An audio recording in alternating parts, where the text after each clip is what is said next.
I am Jerome Tucker. Most folks just call me JT. I am 75 years old, a retired Marine Corps intelligence veteran, and a man who thought he had seen the absolute worst humanity had to offer decades ago in the jungle. But nothing prepared me for the night my oldest friend collapsed on my porch, beaten, bleeding, and shivering in the rain. When I found out his own son-in-law, a slick, wealthy hedge fund manager, was the monster who put those bruises on him, I did not just get mad. I got to work. I used every tactical skill I learned in the military to dismantle that boy's life piece by piece, and I exposed his horrific actions in front of the entire city. Before I continue this story, let me know where you are watching from in the comments below. Hit like and subscribe if you believe that nobody should ever get away with abusing the elderly, and that true loyalty means fighting for your brothers when they cannot fight for themselves. It all started at 2 in the morning on a Tuesday. The Atlanta rain was coming down in sheets, beating against the roof of my house like a heavy drum. I have never been a sound sleeper. You spend enough nights listening for footsteps in the dark 50 years ago, and your brain just forgets how to fully shut down. I was lying in bed, staring at the ceiling and listening to the storm when I heard it. A knock at my front door. It was not a normal knock. It was weak, desperate, like someone was just letting the dead weight of their hand fall against the wet wood. At 75 years old, you know that absolutely nothing good comes knocking at 2 in the morning. I swung my legs out of bed. My knees ached, a constant reminder of my age, but my instincts were as sharp as they had ever been. I reached into my nightstand drawer and pulled out my registered Glock. I kept it down by my side, safety off my grip tight, as I walked silently down the dark hallway of my home. I did not turn on any lights. I just leaned in and looked through the peephole. The porch light was flickering in the heavy rain, casting long shadows, but I could clearly see a figure slumped against the door frame. I unlocked the deadbolt and pulled the door open. Stepping back quickly, my weapon pointed at the floor, but ready to rise. The man fell forward, collapsing right into my arms. The sheer weight of him almost knocked me off balance. It was Wallace. My breath hitched in my throat. I quickly pulled him inside out of the rain and kicked the front door shut with my heel, locking it instantly. I lowered him down onto the living room rug. Wallace and I went back 50 years. We served together. We bled together. This was the man who had thrown me over his broad shoulders and carried me for 2 miles through thick mud and heavy enemy fire when my leg got shredded by shrapnel. Wallace was a rock. A giant of a man who never backed down from a fight and never let a friend stay behind. But the man lying on my living room floor was not the giant I knew. He was a broken shell. He was soaking wet, shivering so violently his teeth were audibly chattering. He was wearing nothing but a thin, soaked pair of pajamas. He was completely barefoot. I looked down and saw his feet were scraped raw and bleeding from walking on the cold, unforgiving asphalt in the middle of a storm. I knelt beside him, my military training kicking in, overriding my shock. I ran my hands over his arms and ribs, checking for broken bones. The light from the hallway spilled over his face and my stomach turned completely sick. His left eye was swollen shut, colored in ugly shades of purple and deep black. His bottom lip was split wide open, the blood already drying and caking on his chin despite the rain. There were dark, violent bruises forming around his neck and his collarbone. Somebody had put their hands on him. Somebody had beaten an old man mercilessly. Wallace, I said, my voice dropping to a harsh, demanding whisper. Brother, who did this to you? He could barely speak. His breathing was shallow and ragged. He just reached up and gripped my forearm with a strength that surprised me. His hand was freezing cold. I need to get you to a hospital right now, I told him, reaching into my pocket for my phone. I am calling 911. We are getting the police over here. But before I could even dial the first number, Wallace slapped his bloody hand over my phone, pushing it down against my chest. His good eye locked onto mine with a level of pure terror I had never seen in him before. Not even when we were taking heavy mortar fire in the valley did this man look so scared. JT, he gasped, coughing up a small bit of blood onto his chin. No cops. Please, do not call the cops. I froze, staring at him. Wallace, look at yourself. You are bleeding out. You need a doctor and you need the police. Someone tried to kill you tonight. He shook his head frantically, his fingers digging into my wrist like desperate claws. No, he whispered, his voice cracking with pure, unadulterated panic. He owns them. He knows people. If you call the police, he will just tell them I fell. He will tell them my mind is gone and that I am crazy. He will lock me away in a home and I will never see the light of day again. JT, please. He wants me dead so he can take it all. The air in my living room went ice cold. The man who had saved my life a lifetime ago was now begging me for his. I looked at the fear in his eyes and I knew he was telling the truth. The system is not built to protect old black men when a wealthy, connected person decides to paint them as crazy. I slowly put my phone back into my pocket. "Who, Wallace?" I asked, leaning in close so he could hear me perfectly over the sound of the rain lashing against the windows. "Who did this to you?" He swallowed hard tears mixing with the rainwater and the blood on his face. "Trent," he whispered, his voice breaking on the name. "My son-in-law. Trent did this to me." I wrapped a thick wool blanket around his shoulders, but he was shaking so hard his teeth clicked together. I knew I had to move fast, but I also knew exactly what not to do. Taking him to a regular emergency room was out of the question. Doctors and nurses are mandated reporters. If they saw an elderly man beaten and bruised like this, they would call the police immediately. The police would then call his emergency contacts. That meant they would call his daughter Simone and her husband Trent Sterling. Trent would show up in his perfectly tailored suit, flashing that $1,000,000 smile. He would play the concerned and heartbroken son-in-law. He would hand the police a piece of paper claiming Wallace was suffering from severe dementia. He would say the old man got confused in the middle of the night, wandered around, and fell down the stairs. The police would look at the wealthy, successful white hedge fund manager, and they would believe every single word he said. They would hand Wallace right back to his abuser. I was not going to let that happen. I guided Wallace out to my old Chevy Silverado and helped him into the passenger seat. The rain was hammering the windshield so hard the wipers could barely keep up. I drove across town, taking the back roads heading to the south side of Atlanta. I was going to see Doc Vance. Vance was a former combat medic. We served in the same intelligence unit back in the day.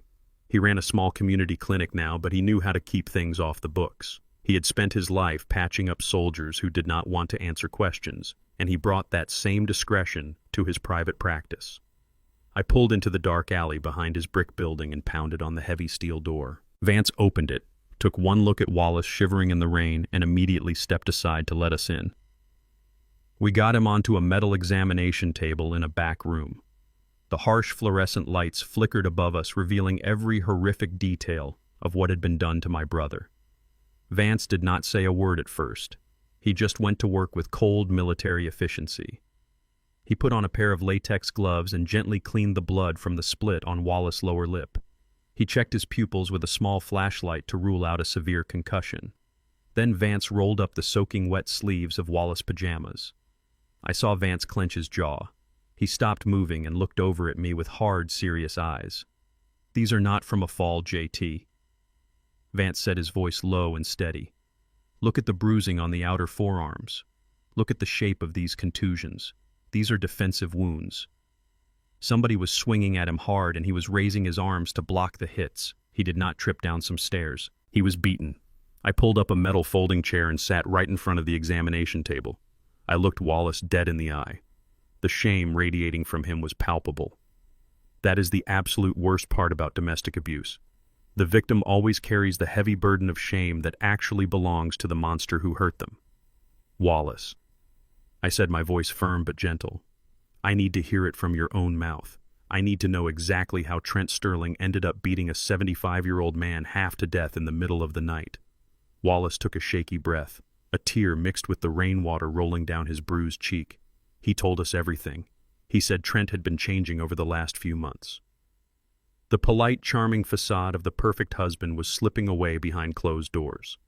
Trent had moved Wallace into the guest suite of his own $3 million estate, claiming it was for his safety and convenience. But it was not a luxury suite. It was a prison. Tonight, Wallace had woken up thirsty and walked out of his room to get a glass of water. He found Trent in the hallway, rummaging through Wallace's private filing cabinet. Trent was looking for financial documents and bank account numbers. When Wallace confronted him, Trent did not even try to hide his intentions. Trent demanded that Wallace hand over his wallet, his phone, and his keys right then and there. He wanted complete and total control over every aspect of Wallace's life. When Wallace refused and tried to push past him, Trent grabbed him by the collar of his pajamas. He hit him twice across the face with a closed fist, then shoved him violently backward down a flight of hardwood stairs. Wallace lay at the bottom of the stairs, stunned, bleeding, and gasping for air. Trent walked down the steps, slowly stepped right over his father-in-law and dug into his pajama pockets. He took the wallet. He took the cell phone. He took the keys to the house and the car. Trent looked down at him and laughed a cold, cruel laugh. Trent told Wallace that if he tried to tell Simone, she would never believe him. Trent had already been planting toxic seeds in Simone's head for weeks, telling her that her father was losing his mind, that he was becoming aggressive, confused, and paranoid. Trent said he would just tell her Wallace had a severe dementia episode and fell down the stairs in the dark. Then Trent walked back up to his master bedroom and locked the door, leaving Wallace bleeding on the cold floor. Wallace knew he was not safe in that house anymore. He knew if he stayed until morning, Trent would have him locked away in a psychiatric ward before noon. So he crawled out the back door into the pouring rain and walked 2 miles in the dark to my house because he knew I was the only person left in this world who would believe him. As Wallace finished telling the story, his breathing suddenly became rapid and shallow. He grabbed the center of his chest, his face turning a terrifying, ashy shade of gray. He squeezed his eyes shut and let out a sharp groan of sudden, agonizing pain. Vance moved instantly. He grabbed a stethoscope and listened to his heart. "It is his angina," Vance said, moving quickly to a locked medical cabinet. "The physical trauma and the extreme stress are triggering an attack. His heart is struggling to keep up." Vance placed a small nitroglycerin pill under Wallace's tongue to stabilize him. We waited in tense silence for a few minutes. Slowly, Wallace's breathing began to even out, but he was still clutching his chest, looking incredibly fragile. "He needs his daily prescription medication," J.T. Vance told me, his tone dead serious. "I can stabilize him for the next hour or two, but his heart is dangerously weak. He missed his evening dose because of the attack. If he does not get his specific medication very soon, he could go into full cardiac arrest. I cannot write a new prescription for it without putting him into the official medical database, which means the pharmacy will automatically alert his emergency contacts. His emergency contact is Simone, and Simone is completely controlled by Trent. If we try to get a new prescription, Trent will get a notification on his phone. He will know exactly where we are, and he will show up with the police to drag Wallace away." I looked at Wallace, resting his head back against the examination table pillow. "Where are your pills, brother?" I asked him softly. Wallace opened his good eye and looked at me with pure defeat. "They are on the nightstand, in my bedroom, at the house Trent controls." I nodded slowly. I stood up from the metal chair and adjusted my jacket. I felt a cold, calculated calmness wash over me, the kind of calm that only comes right before a mission. I knew exactly what I had to do. I could not fight Trent with my fists tonight. Punching him would just get me arrested for assault and leave Wallace completely unprotected. But I had to walk right into the devil den. I had to look that monster in the eye and get those pills, or my best friend would not survive the weekend. I looked at Vance. "Keep him safe and keep him hidden. I will be back." The rain was still coming down in thick, heavy sheets as I drove my old Chevy Silverado through the wealthy streets of the Buckhead neighborhood. The neighborhoods out here change rapidly. The streetlights get brighter, the manicured lawns get bigger, and the security gates get much taller. Wallace bought his $3 million estate 20 years ago. He earned every single brick of that massive house with his own blood and sweat. He started a local logistics company with nothing but one leased truck, and he worked his way up until he commanded an entire commercial fleet. He was a king in this city. He was a man who built an empire from absolute nothing. But right now, a parasite was living inside his castle. I pulled up to the tall, wrought-iron gates of the estate. I did not bother buzzing the intercom. I knew the security code because Wallace had given it to me years ago. I punched the numbers into the keypad, and the heavy metal gates swung open slowly in the storm. I drove up the long, winding driveway and parked my truck right behind a sleek silver Porsche. That was Trent's car. The license plate was a custom vanity plate. It was exactly the kind of arrogant garbage a man who plays with other people's money buys to make himself feel important. I turned off the engine and sat in the dark cabin of my truck for exactly 60 seconds. I controlled my breathing. In through the nose and out through the mouth. 4 seconds in and 4 seconds out. That is exactly how you slow your heart rate before you breach an enemy compound. I knew I could not go in hot. If I let my anger drive my actions, I would end up in a holding cell and Wallace would end up in a grave. I had to be colder than ice. I stepped out into the freezing rain and walked up the wide stone steps to the massive oak front door. I did not ring the delicate doorbell. I hit the solid wood with my knuckles loud and heavy. a steady military knock that demanded an answer. I waited as the storm raged around me, soaking my jacket. The porch light flicked on, blinding me for a second. The heavy internal locks clicked open one by one. The door swung inward, and there he was, Trent Sterling. He did not look like a man who had just beaten his 75-year-old father-in-law down a flight of hardwood stairs a few hours ago. He looked like he was ready for a cover photo shoot in a prestigious financial magazine. He was wearing a crisp navy blue Zegna suit that easily cost $3,000. His hair was perfectly styled back with expensive product. Not a single blonde strand was out of place. He was casually holding a small porcelain cup of espresso in his right hand. A thin, highly arrogant smile crept across his perfectly shaven face as he looked at me. "Well, well, well," Trent said, taking a slow, deliberate sip from his tiny cup. "Look who it is. The old war buddy. You are out a little late for a man your age, do you not think, Jerome? Have you lost your way in the storm?" I kept my hands down by my sides, completely relaxed but ready to strike. My voice was entirely flat. I showed no emotion and no anger. I maintained pure tactical focus. "I am not here to play games with you, Trent," I told him, staring right through his eyes. "Wallace had a severe medical emergency tonight. He needs his daily nitroglycerin pills. They are sitting on the nightstand in his bedroom. You are going to go get them and bring them to me right now." Trent did not even blink. He took another slow sip of his espresso, leaning casually against the expensive doorframe. He looked me up and down like I was a piece of dirt that had somehow blown onto his pristine porch. "Wallace is not here," he said, his voice dripping with sickening fake concern. "The poor old man had a terrible episode tonight. His mind is just completely gone, you know. He got confused in the dark and took a nasty tumble down the stairs. I was so worried about him. But then he just wandered off into the cold rain before I could even call an ambulance. I am actually waiting for the police to arrive so I can file a missing persons report. It is such a tragedy." I stared at him. The sheer, unadulterated audacity of this boy was staggering. He was building his legal alibi right to my face. "I know exactly what you did to him," I said, my tone dropping an octave, making the threat clear. "I saw the deep bruises. I saw the defensive wounds on his arms. You put your hands on him. Now go upstairs and get his medication before his heart stops beating." Trent laughed. It was a cold, condescending laugh that echoed into the rainy night. "You know, Jerome, you are truly pathetic. You and Wallace both. You two old fools sit around talking about your glory days in the jungle like you are still relevant to anyone. But you are just relics. You are dinosaurs. The world moved on and left you behind a long time ago. Do you really think you can come to my house and give me orders just because you wore a military uniform 50 years ago? You are nothing but an obsolete old man standing on my property in the rain." Every single muscle fiber in my body tensed. My mind instantly mapped out the geometry of the space between us. He was standing exactly 3 feet away. His weight was resting carelessly on his back leg.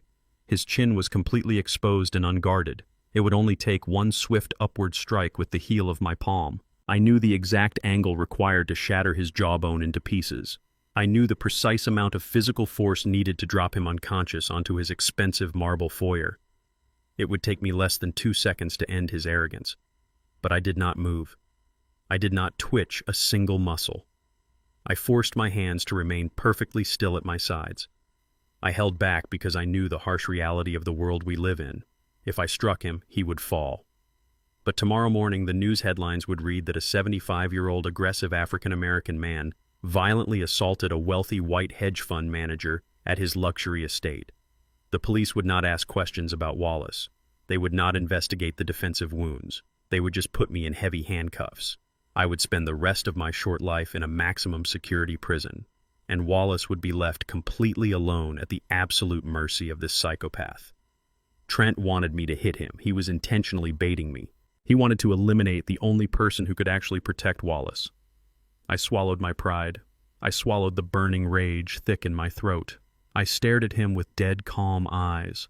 Seeing that I was not going to take the violent bait, Trent smiled even wider. It was a truly wicked and victorious smile. He shifted his espresso cup to his left hand and reached inside the inner pocket of his tailored suit jacket. "You really do not get it, do you, Jerome?" he said, pulling out a folded piece of thick legal paper. He snapped it open with a flick of his wrist and shoved it right into my face. I looked down at the document. The bold black letters at the top of the page made my blood run absolutely cold. It was a comprehensive medical and financial power of attorney. It was officially signed by a state judge. It was stamped and legally notarized. And at the bottom of the page, I saw Wallace's signature. It was a shaky, messy signature that looked exactly like it was written by a man who was heavily medicated and barely conscious of his surroundings. Read it and weep. Old man Trent whispered, leaning in close so I could smell the expensive cologne and the bitter coffee on his breath. I am his sole legal guardian. I control his bank accounts. I control his medical decisions. I control where he lives and who he is allowed to see. Simone already signed off on it. He is not your friend anymore. He is my property. I own him body and soul. Now get off my porch before I call the cops and have you arrested for trespassing. Trent stepped back slowly and pushed the heavy oak door right in my face. He closed it tight and locked the deadbolt with a loud, definitive click. I stood there alone in the freezing rain, staring at the closed door. The water soaked through my jacket, chilling me to the bone, but I did not care. The battle lines were officially drawn. Trent held all the legal cards, and he thought he was untouchable. But he had just made one fatal, catastrophic mistake. He thought he was playing a simple game of lawyers and papers. He did not realize he had just declared war on a military intelligence officer who knew exactly how to dismantle an enemy from the inside out. The physical fight was off the table, but the real war had just begun. Before I could even turn my back on that massive oak door, I heard the heavy locks click again. The door slowly swung inward for a second time. My heart leapt with a sudden spark of hope. I expected Trent to throw the pill bottle at my feet, but it was not Trent standing there in the doorway. It was Simone. Simone was the little girl I had carried on my shoulders at summer barbecues. I taught her how to throw a baseball. I watched her grow from a bright-eyed kid with pigtails into a brilliant, intelligent woman. But the woman standing in front of me right now was a shadow of her former self. She was wearing an expensive silk robe, but she looked completely exhausted. Her eyes were sunken and her posture was defensive. Trent stood right behind her, looming like a tall, dark shadow, resting his hands gently but firmly on her shoulders. He was playing the role of the protective husband. "Uncle JT," she said, her voice trembling slightly in the cold air. "Trent told me you were out here. You need to go home. It is freezing and you are going to get sick." "Simone," I said, stepping closer to the edge of the porch, letting the rain hit my back. "Your father is at a medical clinic right now. He is battered and he is bleeding." Trent pushed him down those stairs. "He needs his nitroglycerin pills immediately or his heart is going to fail. Please, Simone, just go upstairs and get his medication." I looked into her eyes, expecting to see a daughter terrified for her father. I expected her to turn around and scream at Trent. Instead, she looked at me with a mixture of deep pity and genuine fear. She did not look at Trent with suspicion. She looked at me like I was the one who had lost my mind. "Uncle JT, please stop," she whispered, shaking her head as tears welled up in her eyes. "Trent already explained everything to me. We know Dad showed up at your house. We know he is saying terrible things. But you have to understand his mind is gone. The dementia is progressing so fast. He gets confused and he gets violent. He fell down the stairs tonight because he forgot where the bathroom was. Trent tried to help him up and Dad just started swinging at him. I stood there absolutely paralyzed by the sheer perfection of Trent's manipulation. I was witnessing a masterclass in psychological warfare. Trent had isolated her. He had slowly drip-fed her lies over months, planting the seeds of doubt, making her believe her own father was losing his sanity. He had convinced her that Wallace was a danger to himself and to them. Simone was not a bad daughter. She was a completely brainwashed victim. "He did not fall, Simone," I pleaded, keeping my voice as calm and steady as possible. "He has defensive wounds on his arms. He was blocking punches. Your husband beat him." Simone let out a quiet sob and covered her mouth. Trent squeezed her shoulders, pulling her closer to his chest. He looked over her head directly at me and gave me a smug, victorious smirk that made my blood boil. "It is the paranoia," Jerome Trent said, his voice dripping with fake sympathy. "The doctors warned us this would happen. Wallace is hallucinating. He thinks everyone is out to get him. And now he has you believing his delusions. It is honestly heartbreaking to see two old veterans losing their grip on reality." Simone wiped her eyes and looked at me with a finality that broke my heart. "We are getting him the help he needs, Uncle JT," she said, her voice breaking. "We cannot care for him here anymore. It is not safe." Trent found a specialized facility that deals with aggressive dementia patients. They are coming to pick him up tomorrow morning. We are moving him to Sunset Springs. The name hit me like a physical punch to the gut. Sunset Springs. Everyone in the Atlanta community knew about Sunset Springs. It was not a luxury retirement community. It was a notoriously abusive, underfunded, lockdown state facility. It was where families dumped the elderly when they wanted to forget about them. They kept the patients heavily sedated, chemically restrained, and locked in their rooms. If Wallace went into Sunset Springs, he would never walk out alive. Trent was not just stealing his money. He was handing him a slow, agonizing death sentence. "You cannot send him there, Simone," I said, my voice hardening. "That place is a nightmare. He is not crazy. He needs professional containment." "Jerome," Trent interrupted, his tone suddenly dropping the fake polite act. He took a step forward, shielding Simone slightly. "And you need to tell me exactly where my father-in-law is right now. You are harboring a mentally unfit senior citizen who requires immediate medical supervision. If you do not tell me where he is, this exact second I am calling the Atlanta Police Department. I will press charges for kidnapping and reckless endangerment of a vulnerable adult." Trent stared me down, waiting for me to crack. He had backed me into a perfect legal corner. If the police got involved tonight, they would run Wallace's name. They would see the medical power of attorney. They would go to Doc Vance's clinic, arrest me for kidnapping, and hand Wallace directly over to Trent. Trent would then lock him in Sunset Springs by sunrise, and I would be sitting in a jail cell completely powerless to stop the financial slaughter that was about to follow. I had to retreat. In military tactics, when you are outgunned and outmaneuvered on the battlefield, you do not charge blindly into the machine gun fire. You fall back, you regroup, and you strike the enemy from the shadows when they think they have already won. I forced my facial muscles to relax. I let out a long, defeated sigh. I let my shoulders slump forward, making myself look like a tired, beaten old man who had finally realized he was in over his head. I looked at Simone with sad, defeated eyes. "Okay, Simone," I said softly. "Okay. Maybe you are right. Maybe I am just an old fool who wants to believe his friend is still the man he used to be. I am sorry to have disturbed you both in the middle of the night." Simone offered a weak, tragic smile. "Thank you, Uncle JT. Just bring him home." "I will bring him back tomorrow morning," I promised, lying straight to their faces.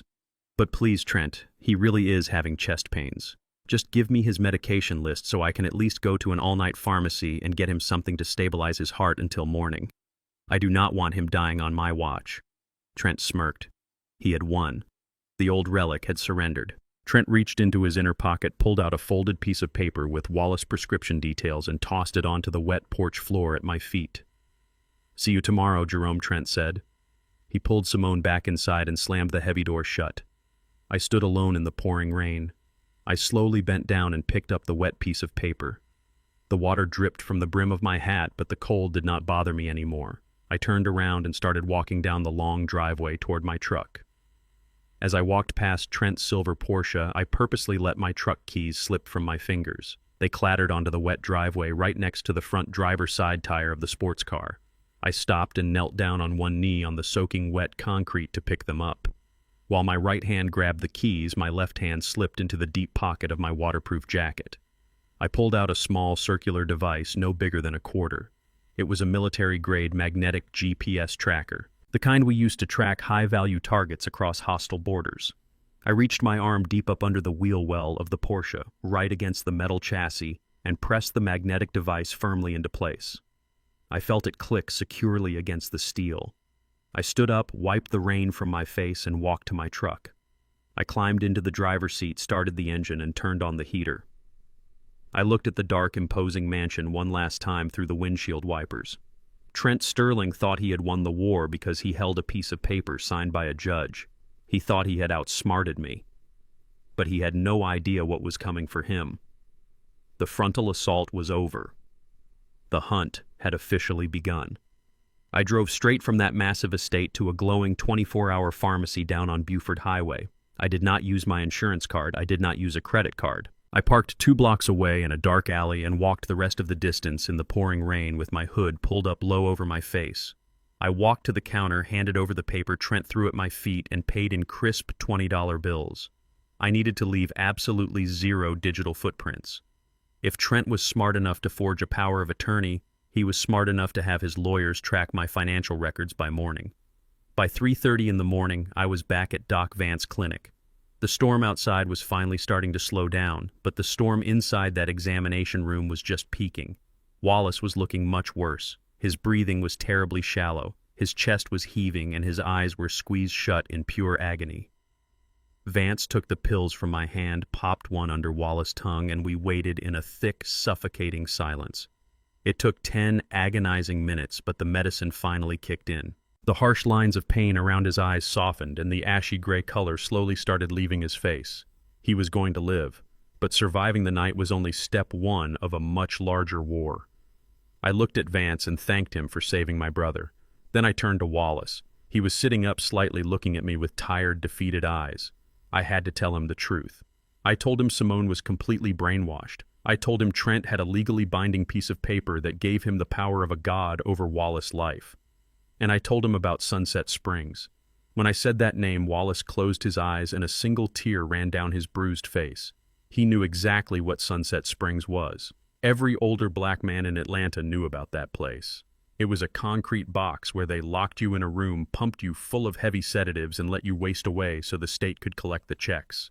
Sunset Springs was a death sentence. I told Wallace that Trent had scheduled the transport van for tomorrow morning. We had less than 24 hours before Trent realized Wallace was not coming back and called the police to report him kidnapped. We had to disappear immediately. I helped Wallace out to my truck. I did not take him to my house. Trent knew exactly where I lived. Trent would send the cops to my front door by sunrise, waving that forged medical document and demanding a full search of my property. Instead, I drove us 40 miles north, leaving the glowing city lights of Atlanta far behind us, heading deep into the woods of the Blue Ridge Mountains. I own a small hunting cabin out there. It is entirely off the grid. No smart home devices, no digital thermostats, no wireless internet, just solid wood, a heavy iron wood-burning stove, and absolute silence. It is the kind of place a man builds when he knows that one day the world might come looking for him. The drive took over an hour, and Wallace slept the entire time, his head resting against the cold passenger window. When we finally arrived, the rain had stopped, leaving a heavy fog rolling through the trees. I got Wallace settled into the spare bedroom. I built a fire in the stove to get the damp cold out of his bones. I watched him fall asleep again, completely exhausted from the trauma and the betrayal. I walked out to the living room, locked the heavy deadbolt on the cabin door, and sat at the heavy wooden kitchen table. I pulled out a small metal lockbox I kept hidden under the floorboards. Inside was a cheap prepaid burner phone, a stack of emergency cash, and a secondary firearm. I had not turned that burner phone on in 4 years. But tonight I needed an army. I could not fight a billionaire hedge fund manager with my bare hands.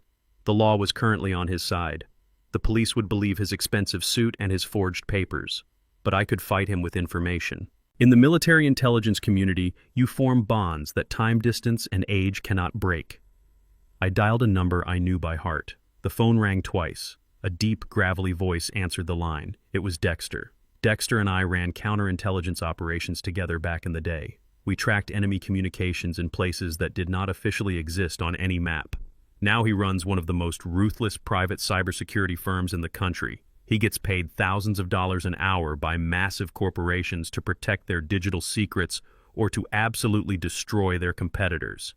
He answered the phone without saying his name. I did not say mine. Dexter, I have a hostile target, I said, keeping my voice low and steady. I need a full digital excavation. I need his bank accounts, his offshore holdings, his private communications, and his current location. I need to know everything he has ever deleted. I gave Dexter the name Trent Sterling. I also gave him the encrypted access code to the GPS tracker I had planted under Trent Porsche just a few hours ago.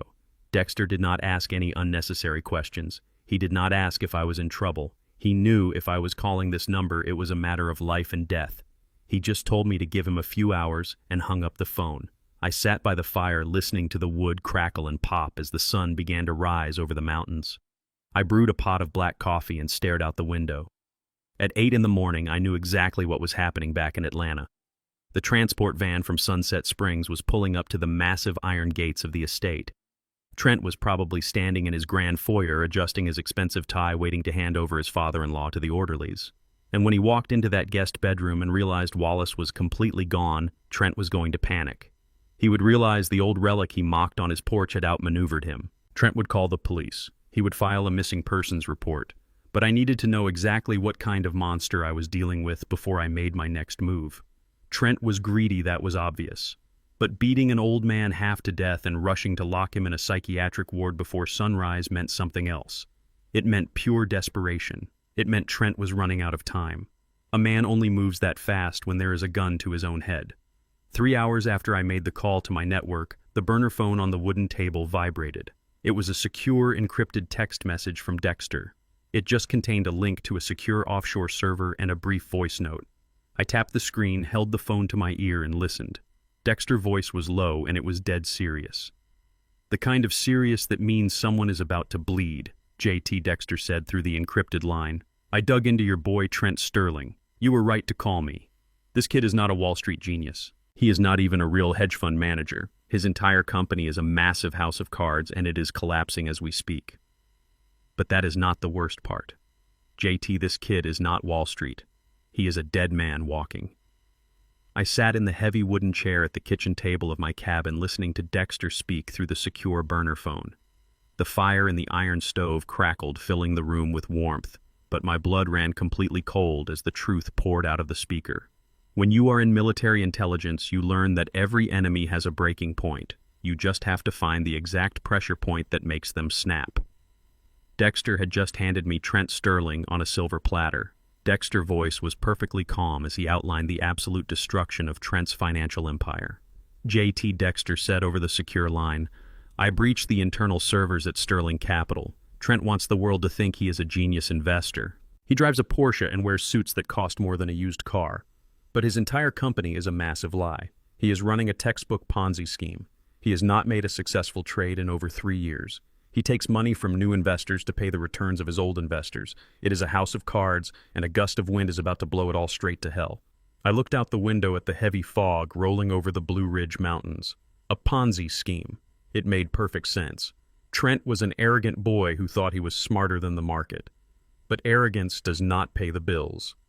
Dexter continued reading the data he had ripped from Trent's hidden files. "The problem with a Ponzi scheme, JT, is that eventually you run out of new money. Trent got desperate about 8 months ago.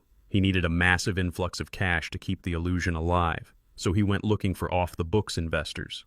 He took $2 million from a shell corporation based out of Eastern Europe. I felt my stomach tighten. I have dealt with shell corporations operating out of that part of the world. Those are not bankers. Those are not men who send polite collection letters or take you to civil court when you fail to pay. Those are men connected to violent organized crime syndicates. Trent lost their money." Dexter said, his voice dropping a little lower. "He gambled it on high-risk derivatives, trying to double it quickly, and he lost every single penny. I intercepted an encrypted email sent to Trent's private server just 48 hours ago. The sender did not use a name. They just gave Trent a deadline.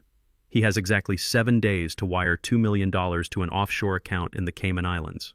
The email stated very clearly that if the money does not arrive by next Friday, they are going to send a team to Atlanta to collect his debt in blood." I let out a slow breath. Suddenly, the violent events of the previous night were painted in a terrifying new light. Trent was not just a cruel man who enjoyed abusing his elderly father-in-law. Trent was a cornered animal. He was a man staring down the barrel of a loaded gun. When a man is facing total ruin and the threat of severe physical violence, he completely loses his moral compass. He stops seeing people as family. He only sees them as resources. Trent looked at my brother Wallace, and he did not see the man who raised his wife. He did not see a grandfather or a hardworking veteran. Trent saw a $3 million estate. He saw a lifeline. Wallace was sitting on a massive amount of equity. If Trent could sell that estate, he could pay off his $2 million debt to the syndicate and pocket the remaining million to flee the country and start over.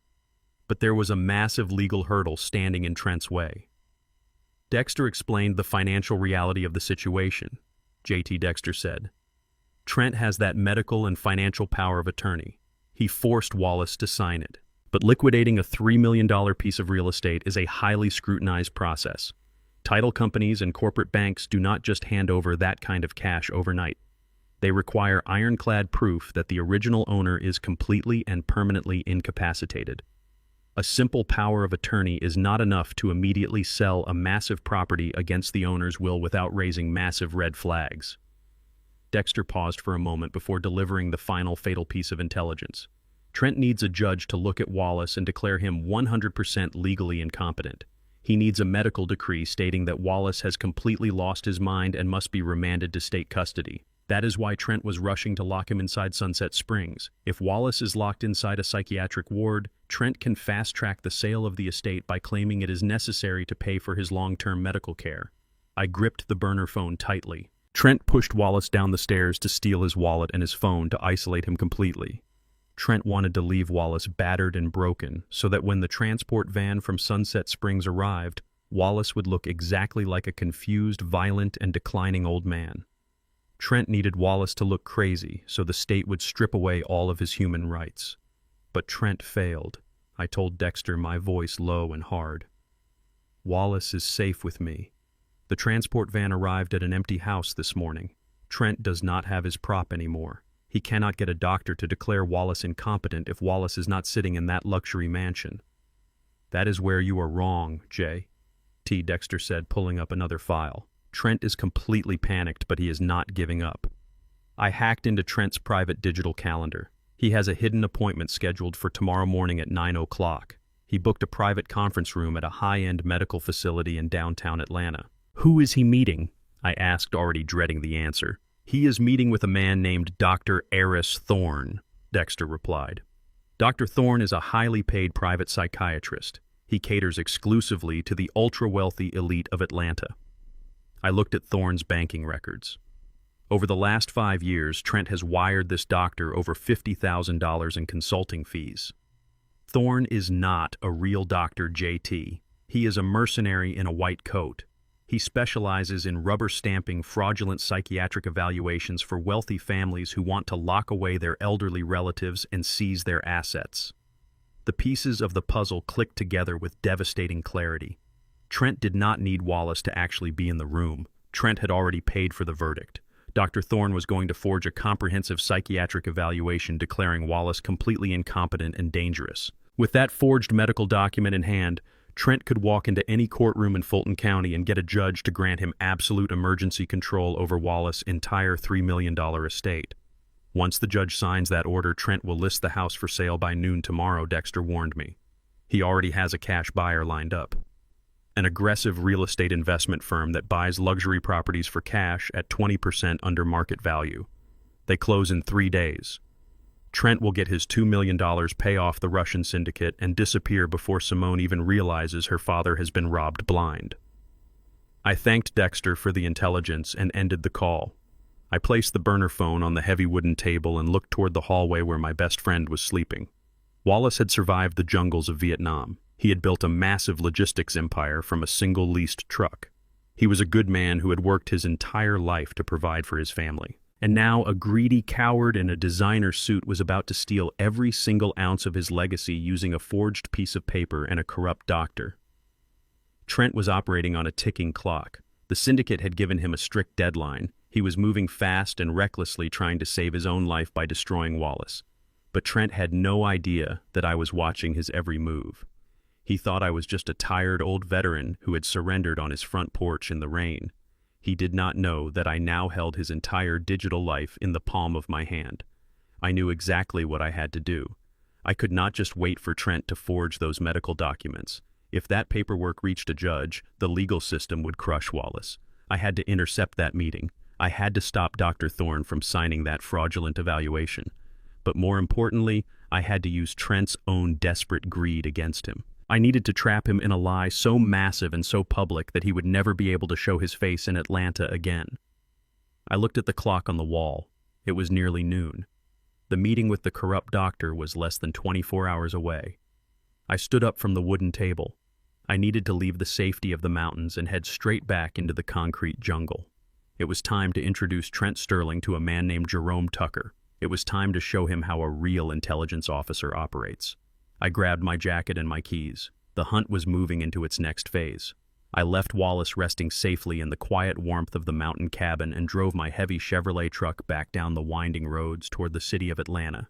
The heavy rain from the night before had finally stopped, but the sky was still a thick blanket of gray clouds. The weather matched my mood perfectly. I kept my phone sitting in the cup holder with the screen illuminated. A small red dot was blinking on the digital map.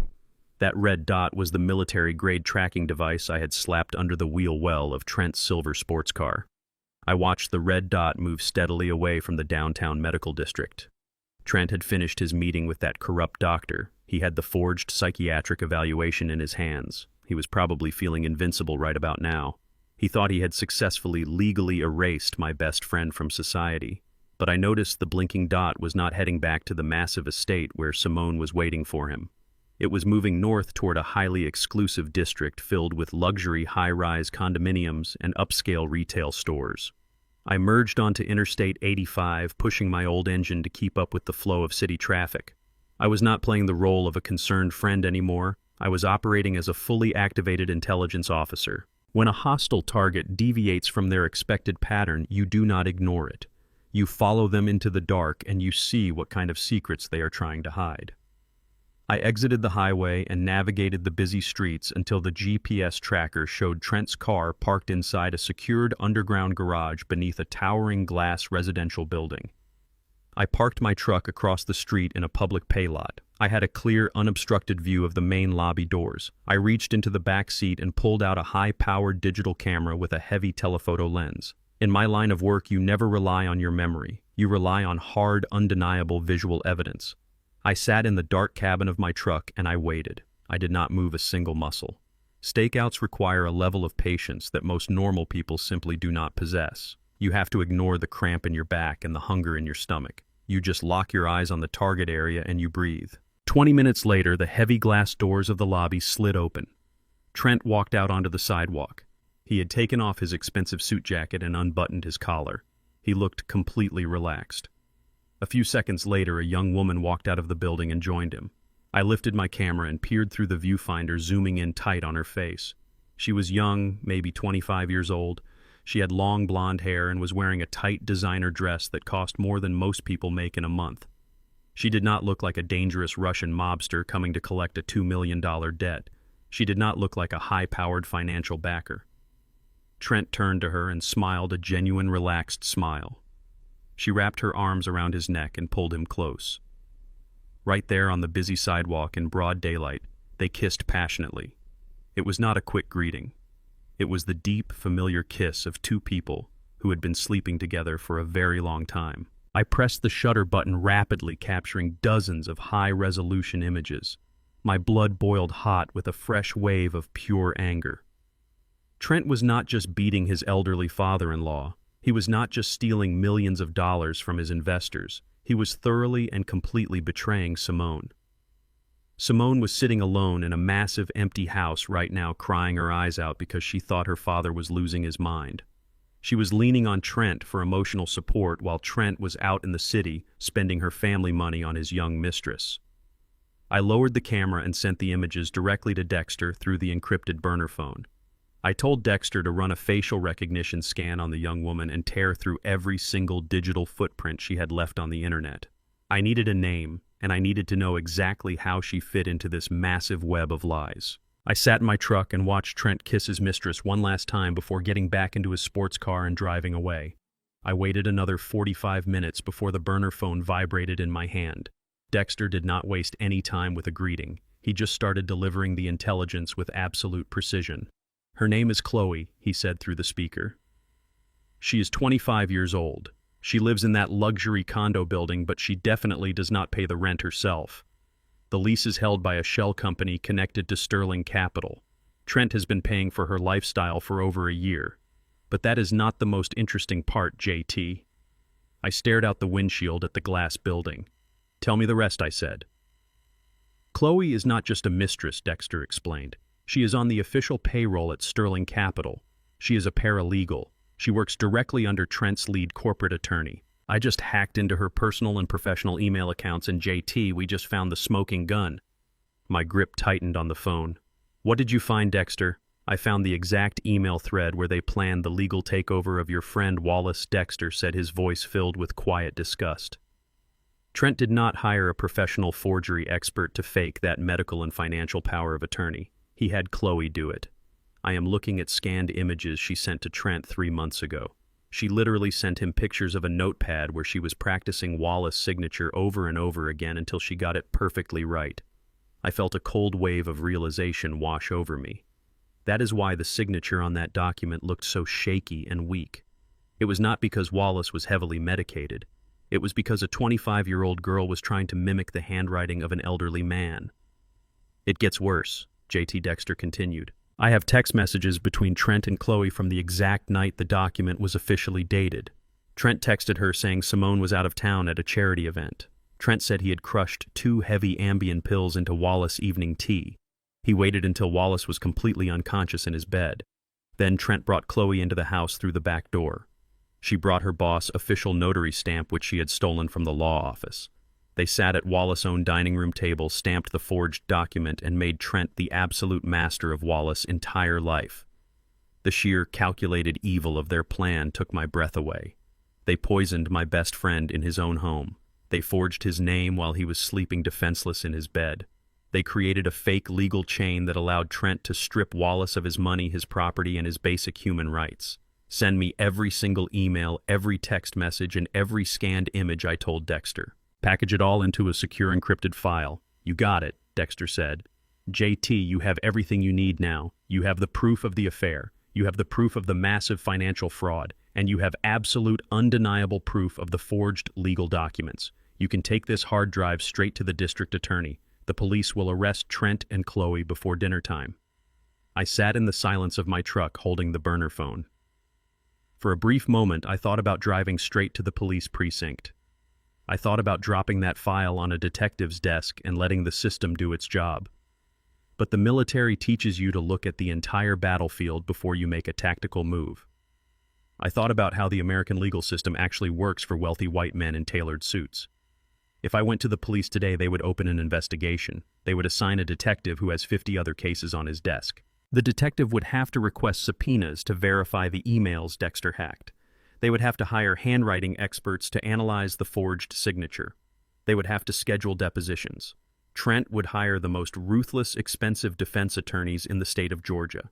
His lawyers would delay the process, file endless motions, and tie the entire case up in court for months, maybe even years. Wallace did not have months. His heart was failing. His spirit was broken.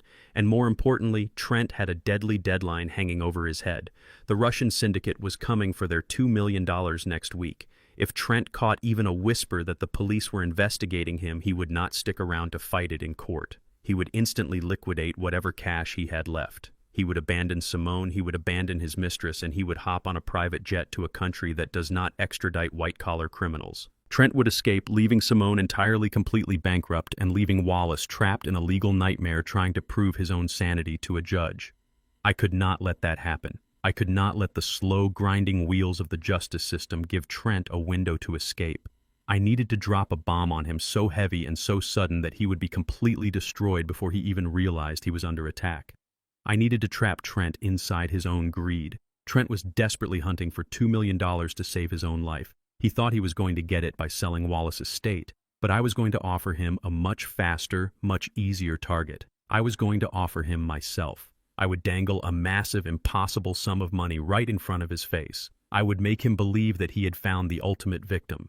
I would play the role of an uneducated, wealthy old fool looking for a place to park his cash.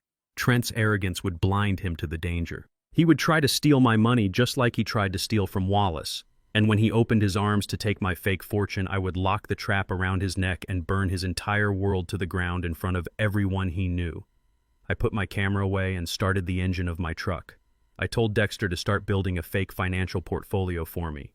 I needed offshore routing numbers, fake tax returns, and a completely fabricated corporate history. I was no longer just JT, the retired veteran. I was about to become Jerome Tucker, the millionaire oil logistics tycoon. I drove away from the luxury condo building, leaving Trent's mistress behind. I had all the ammunition I needed. It was time to build the trap. It was time to go hunting in the belly of the beast. In the Marine Corps, they teach you how to become invisible. You learn how to disappear into the mud and the shadows so the enemy walks right past you. But in the world of high finance and corporate thieves, camouflage works completely differently. If you want to trap a greedy man, you do not hide in the dark. You stand in the brightest light possible and you cover yourself in gold. You make yourself look like a walking bank vault. Trent Sterling was desperate for $2 million to save his own life from a ruthless syndicate. I was going to wave $15 million right in his face. I was going to make myself the most irresistible piece of bait he had ever seen. Most people in Atlanta looked at me and just saw an old black man with a slight limp who drove a beat-up Chevy truck. They thought I was just another tired veteran living off a small government pension.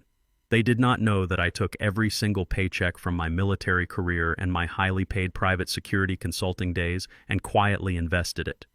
I bought real estate in developing neighborhoods and put money into mutual funds over the course of 50 years. I lived simply because I never needed to show off. But today I needed my resources. I drove my truck to my private wealth management bank in downtown Atlanta. I walked past the regular teller lines and went straight into the glass office of my financial advisor. I sat across his mahogany desk and told him I needed to liquidate a large chunk of my quiet assets immediately. I told him I needed heavy liquid cash and a premium credit line with no limits. He looked surprised, but he knew better than to ask a retired intelligence officer unnecessary questions. I signed the heavy stack of transfer papers and walked out of that bank holding a sleek metal platinum card. It was time to build the trap. First, I needed the armor. A predator like Trent Sterling judges a man entirely by the label on his clothes and the weight on his wrist. I drove to the most exclusive luxury menswear boutique in the wealthy Buckhead district. It was the kind of place where a man in a vest hands you a glass of aged bourbon the moment you walk through the thick glass doors. I ignored the bourbon. I looked the head tailor dead in the eye and told him I needed his absolute best custom suit, and I needed it tailored to my exact measurements by tonight. I placed a stack of crisp $100 bills on his cutting table to pay triple his usual rate to make it happen. 2 hours later, I was standing in front of a full-length mirror wearing a charcoal gray Tom Ford suit. The rich fabric fell perfectly over my broad shoulders and hid the tactical holster resting on my hip. I looked like a man who owned entire city blocks. But the suit was not enough. Next, I walked into a high-end jeweler down the street. I pointed to a solid gold Rolex Daytona sitting proudly in the illuminated glass display case. I did not ask the price. I just handed the clerk my metal card and strapped the heavy gold watch to my left wrist. Every tick of that expensive watch was a countdown to Trent's absolute destruction. The clothes and the watch were perfect, but a man with $15 million in liquid cash does not drive a rusty old Silverado. I called an elite exotic car rental service that catered to professional athletes and visiting executives. I bypassed the standard luxury sedans and went straight for the heavy artillery. I rented a midnight black Bentley Flying Spur. The rental fee for a single week was astronomical, but it was a necessary tactical business expense. I gripped the hand-stitched leather steering wheel and felt the massive engine rumble underneath me. The car smelled like pure wealth and arrogant power. It was the exact language Trent Sterling spoke fluently. As I cruised down Peachtree Street feeling the heavy glide of the Bentley, the secure burner phone buzzed in my inside jacket pocket. It was Dexter. He had finished constructing my digital ghost. Dexter told me that Jerome Tucker was now officially a retired Texas oil logistics mogul. My hacker friend had created a flawless, fake corporate history online complete with dummy websites, fake press releases, and forged financial filings. If Trent did a background check on me, he would see a man who had just sold his massive transport company for a huge windfall. But Dexter was a genius. He added the most important detail to the digital legend. He planted fake breadcrumbs on deep financial forums suggesting that Jerome Tucker was currently under a heavy audit by the Internal Revenue Service. The legend stated that I was desperately looking for a quiet, aggressive hedge fund manager to hide $15 million in cash before the government could freeze my accounts. I smiled as I listened to Dexter explain it. To a drowning man like Trent, an uneducated, rich old Texas oilman desperate to hide illegal money was the ultimate life preserver. It was a dream come true. I asked Dexter for Trent's current location. Dexter remotely pinged the military GPS tracker I had planted under the Porsche. Trent was not at his fancy corporate office, and he was definitely not at home taking care of his wife, Simone. He was sitting at the Velvet Ash. The Velvet Ash was an ultra-exclusive members-only cigar lounge hidden away in the wealthiest sector of the city. It was the kind of dark mahogany room where millions of dollars changed hands over glasses of scotch and thick clouds of smoke. Dexter told me Trent had been sitting there for 3 hours. He was frantic. He was trying to court any wealthy investor he could find to bail him out of his massive debt to the Russian syndicate. Trent was bleeding heavily in the water, and the local sharks were completely ignoring him. His reputation in the city was already starting to secretly rot. It was the perfect time for a massive whale to swim right past his boat. I drove the midnight black Bentley right up to the front entrance of the Velvet Ash. I handed the keys to the young valet and pressed a crisp $100 bill into his palm, telling him to keep the car parked right out front. I adjusted my Tom Ford jacket, pulled my shoulders back, and walked up to the heavy oak doors. A massive bouncer in a tight black suit stepped in my path and politely asked for my private membership card. I did not flinch or look away. I looked him dead in the eye, pulled a thick roll of cash from my pocket, and pressed $500 right into his large hand. I told him my name was Jerome Tucker, visiting from Texas, and I needed a quiet place to smoke a premium cohiba.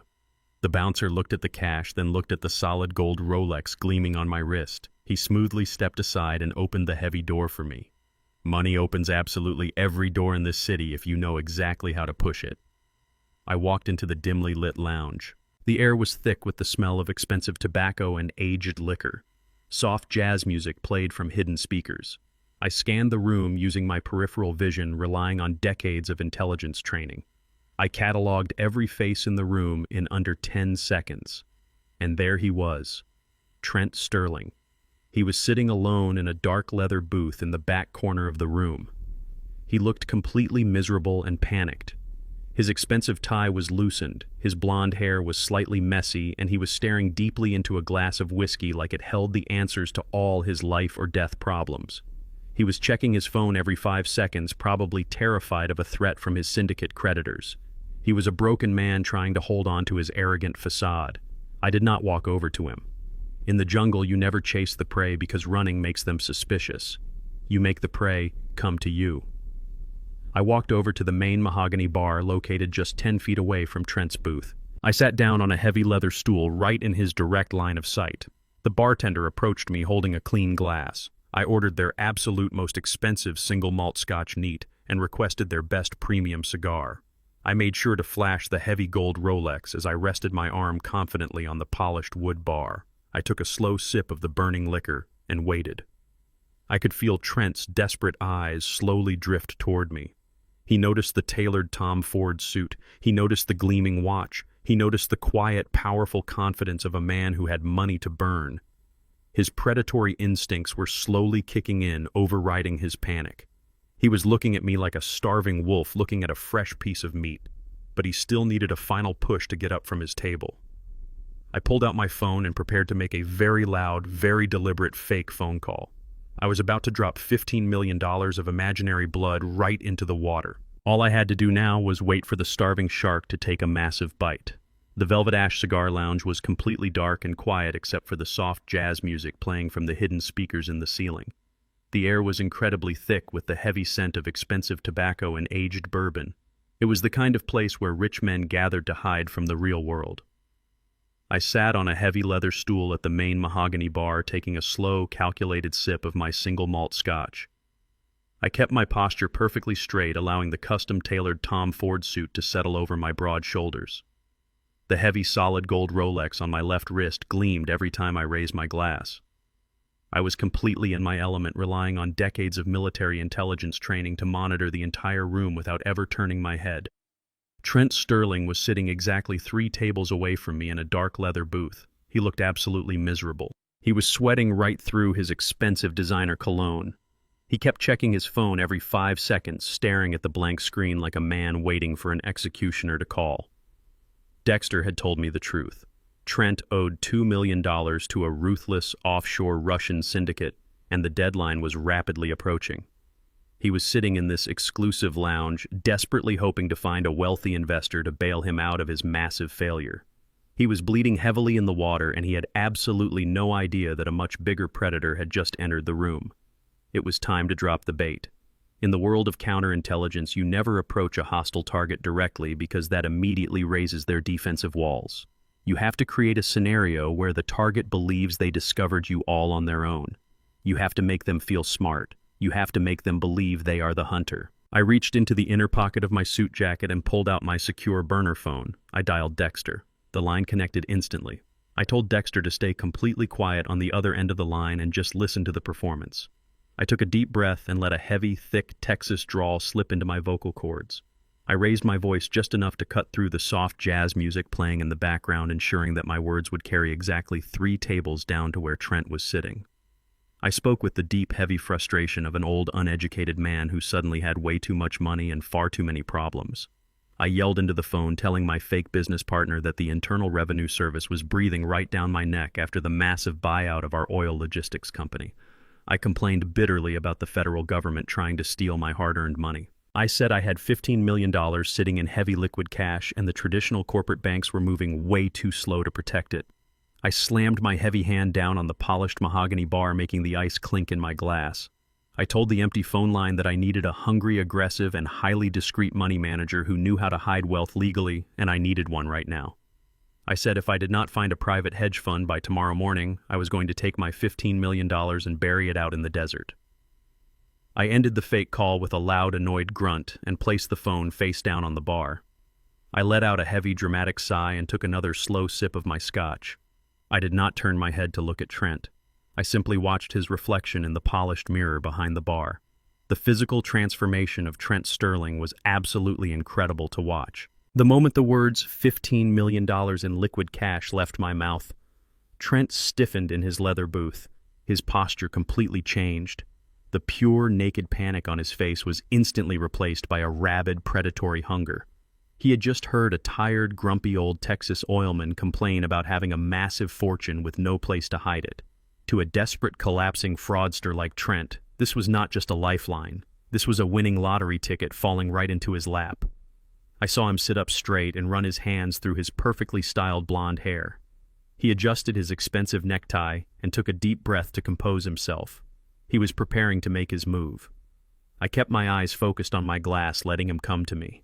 I heard the soft thud of his expensive leather shoes walking across the carpet. He stopped right next to my stool at the bar. I was holding my premium cigar in my right hand. Trent pulled a sleek silver lighter from his suit pocket. He noticed my cigar was running low on heat. He smoothly flicked the lighter and offered me a tall, steady flame. I looked at the flame and then slowly turned my head to look at him. I gave him a cold, suspicious stare. I leaned in and took a drag from the cigar, letting the smoke fill my lungs before blowing it out slowly. Trent smiled his absolute best $1 million smile. It was the same slick, charming smile he used to manipulate Simone, and the same smile he used when he shoved Wallace down those hardwood stairs. He introduced himself in a smooth, confident voice. He said his name was Trent Sterling, founder and chief executive officer of Sterling Capital. He apologized politely for intruding on my evening, but said he could not help but overhear my phone conversation. He lowered his voice, playing the role of the exclusive insider, and said he specialized in helping self-made men protect their massive wealth from excessive government taxation. I did not smile back. I looked him up and down with intense, visible judgment. I let my eyes rest on his soft, manicured hands and his overly perfect hair. I let out a low, grumbling sound of disapproval. I told him my name was Jerome Tucker. I said I spent 40 years hauling heavy oil pipes across the blistering hot Texas desert. I told him I built a massive logistics empire with my own 2 bare hands and a whole lot of blood while boys like him were still sitting in classrooms reading textbooks. I played the persona of a tough, uncompromising dinosaur who absolutely hated modern finance. I told Trent that I did not trust young guys in fancy suits who played with imaginary numbers on computer screens. I said the last guy in a suit who tried to manage my corporate accounts ended up wasting my time and losing my money. I made sure to act completely unimpressed by his presence. In the world of confidence operations, if you offer yourself to the target too easily, they get highly suspicious. You have to make the target work for the prize. You have to make them believe they are slowly breaking down your walls. Trent swallowed the bait, hook, line, and sinker. My resistance only made him more desperate to close the deal. He leaned in closer, resting his arm on the bar to invade my personal space. His greed was completely blinding him to any potential danger. He told me that traditional banks were built for average people who did not understand real wealth. He said Sterling Capital was a highly aggressive boutique fund that operated strictly off the radar with absolute discretion. He started using massive financial words trying to impress the uneducated old oilman. He talked smoothly about offshore routing corporate tax shelters and high-yield private equities. He was pitching me the exact same garbage lies he used to steal the retirement funds from my best friend Wallace. Hearing him speak with such arrogant confidence made my blood boil hot under my suit jacket. It took every ounce of my military discipline not to reach out, grab him by his expensive tie, and smash his face right into the polished mahogany bar. But I kept my facial muscles frozen like solid stone. I took another slow puff of my cigar and blew the thick gray smoke right past his face. I told him I did not understand all his fancy Wall Street vocabulary, and I frankly did not care to learn it. I told him I just needed my $15 million parked safely and quietly before the federal auditors completely froze my corporate accounts by the end of the week. I rubbed my chin with my heavy hand and pretended to hesitate. I looked down at my solid gold Rolex watch, tapping the glass face with my finger. I told him I was leaving the city by tomorrow night and I needed to make a final decision immediately.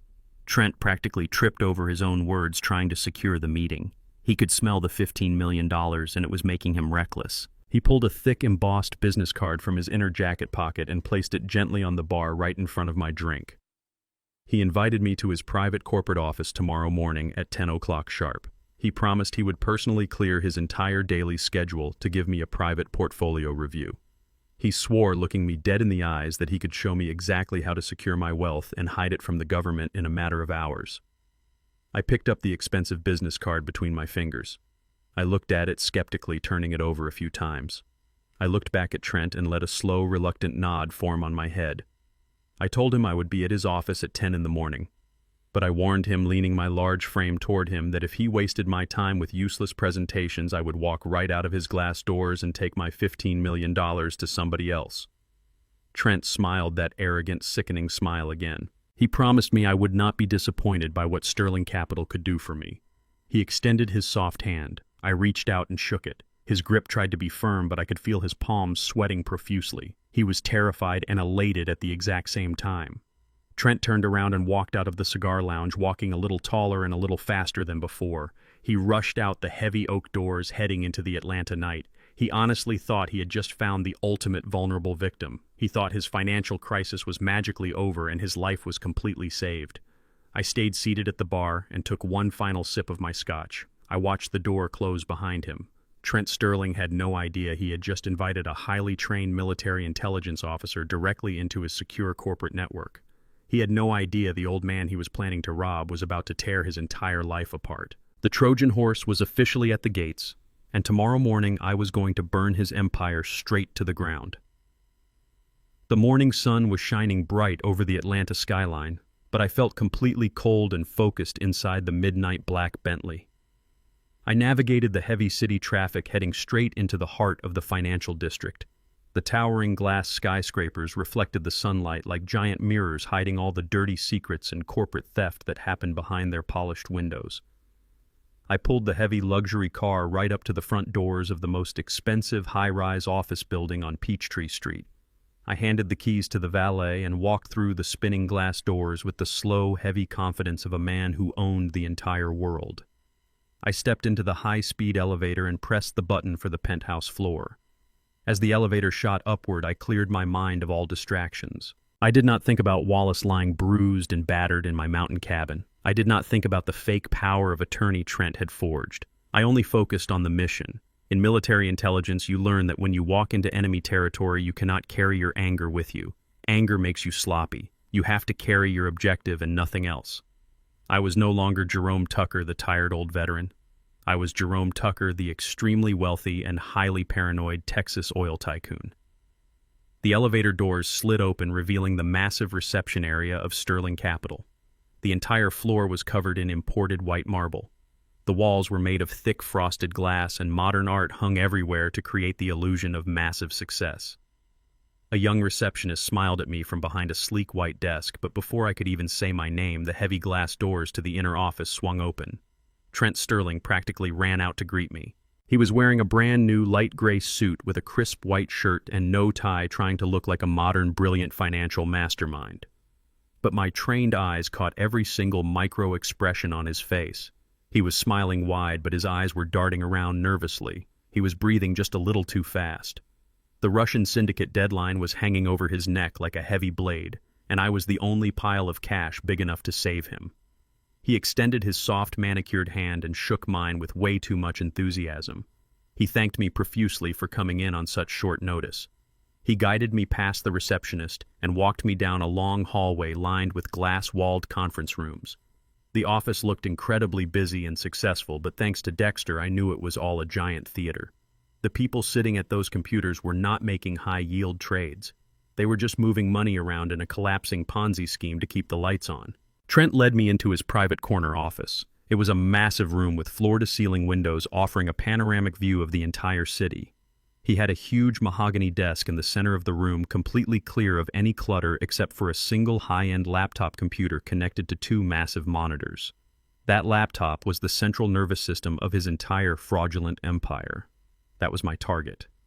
Trent invited me to sit in a plush leather chair right in front of his desk. He walked around to his side and immediately launched into his carefully rehearsed sales pitch.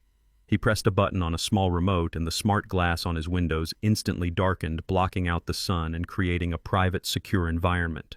A large digital screen dropped down from the ceiling, displaying the shiny corporate logo of Sterling Capital. He started talking extremely fast, throwing around massive financial terms and complicated economic theories. He showed me colorful graphs going up and down, talking about offshore tax havens, derivative markets, and aggressive corporate restructuring. He was trying to overwhelm me with his sheer brilliance. He wanted to make me feel small and uneducated, so I would just hand over my money and let him do the thinking. But I did not let him control the room. The moment he started talking about global equity trends, I raised my heavy hand and stopped him dead in his tracks. I let out a loud, annoyed grunt and leaned forward in my leather chair. I told him he was talking way too fast for an old man who spent his entire life working in the dirt. I demanded that he go back to the first slide and explain it to me like I was a 5-year-old child. I watched the muscles in Trent's jaw twitch. He was deeply frustrated, but he swallowed his pride and forced his fake smile to stay in place. He went back to the first slide and started over, speaking much slower. 2 minutes later, I interrupted him again. I asked him a completely ridiculous question about how the Internal Revenue Service tracked wire transfers across state lines.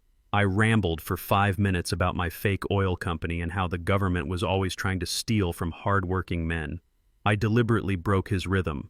Every time he tried to build momentum, I threw a wrench right into his gears. I played the role of a stubborn, ignorant dinosaur perfectly. I made him repeat simple concepts 3 or 4 times, complaining that his fancy Wall Street words meant absolutely nothing to a man from Texas. The psychological warfare was working beautifully. I could see small beads of sweat forming on Trent's forehead just below his perfect blonde hair. He shifted his weight uncomfortably in his expensive chair. He was desperate to close this deal today, but he was dealing with a client who refused to be rushed. I was draining his patience, making him desperate and careless. I leaned back in my chair, crossed my arms over my chest, and let out a heavy sigh. I looked him dead in the eyes and told him he looked way too young to be handling $15 million of serious cash. I told him he looked like a boy playing dress-up in his father's suit. I said the men I used to do business with had calluses on their hands and gray in their beards. I asked him bluntly why an old wolf like me should trust a young pup like him with my entire life savings. It was a direct insult designed to trigger his massive ego. Trent completely took the bait. He sat up straight and leaned over his mahogany desk. His voice lost that smooth salesman tone and became sharp and arrogant. He wanted to prove to the old man that he was a technological god. He told me that age did not matter in the modern financial world. He said security and digital infrastructure were the only things that kept money safe from the federal government. He pointed proudly to his high-end laptop and his massive monitors. He bragged that Sterling Capital possessed a military-grade encrypted network. He told me his servers were completely isolated from the public internet and protected by multiple layers of biometric firewalls. He said even the Federal Bureau of Investigation could not penetrate his network without his direct physical authorization. I listened to him brag and I nodded slowly, acting highly impressed. Internally, I was taking detailed mental notes. Dexter had warned me about this. Trent had spent a fortune on digital defense systems to hide his Ponzi scheme. A remote hack from the outside was virtually impossible without triggering massive alarms. The only way to breach his system was from the inside. The virus had to be planted directly onto that specific laptop sitting on his desk. I let a long, heavy silence fill the room. I stared at Trent, rubbing my chin as if I was making the most difficult decision of my life. I watched him hold his breath, completely terrified that I was going to stand up and walk out the door. The tension in the room was so thick you could cut it with a knife. Finally, I let out a deep, booming laugh that echoed off his glass walls. I slammed my hand down on the armrest of my leather chair and gave him a massive, approving smile. I told him I liked him. I said he had fire in his belly, and that was exactly the kind of arrogant aggression I needed to fight off the Internal Revenue Service. I told him his presentation was confusing as hell, but his confidence was exactly what I was looking for. Trent let out a massive exhale of pure relief. His shoulders dropped and his fake smile turned into genuine, absolute joy. He thought he had just secured $15 million. He thought he had just saved his own life from the Russian syndicate. He reached for a sleek leather folder on his desk, ready to pull out the investment contracts and lock me in. But I raised my hand again, stopping him before he could open the folder. I told him we had one final problem to solve before I signed any legal papers. I reached into my jacket pocket and pulled out my encrypted burner phone. I tossed it carelessly onto his mahogany desk. I told him the federal government was auditing my entire life. I said I was completely convinced the Internal Revenue Service was tracking my mobile device and monitoring my personal data network. I told him I refused to log into any of my private financial accounts using my own phone or my own cellular connection because I did not want to trigger a federal freeze on my liquid assets. Trent looked at my phone and then looked back at me. He nodded quickly, eager to accommodate my intense paranoia. He told me I was completely right to be cautious. He agreed that the government used aggressive tracking methods against high-net-worth individuals. I leaned forward, resting my elbows on his desk, looking at him with intense, serious eyes. I told him my $15 million was currently sitting in a highly secure temporary holding portal operated by a private Swiss bank. I said the money was ready to be wired directly into his corporate accounts today. But I told him I was an old-school man who did not sign blank checks. I needed him to see the money with his own two eyes, so he knew exactly who he was dealing with. I pointed a heavy finger directly at his encrypted laptop. I told Trent that since his network was completely untraceable and hidden behind military-grade firewalls, I wanted to use his computer. I asked him to open a secure web browser on his machine. I told him I would give him the exact web address to my private Swiss banking portal. I said if he logged in and verified the $15 million balance on his own secure network, we would sign the contracts right here and now. Trent looked at his laptop and then looked at the promise of $15 million sitting right in front of him. His greedy mind did not see a security threat. He just saw the finish line. He saw the money that would pay off the mob and save his miserable life. He smiled eagerly and pulled his laptop closer to him, resting his fingers on the keyboard, ready to type whatever I told him to type. The trap was set, and the monster was about to lock himself inside the cage. I am Jerome Tucker. Most folks just call me JT. I am 75 years old, a retired Marine Corps intelligence veteran, and a man who thought he had seen the absolute worst humanity had to offer decades ago in the jungle.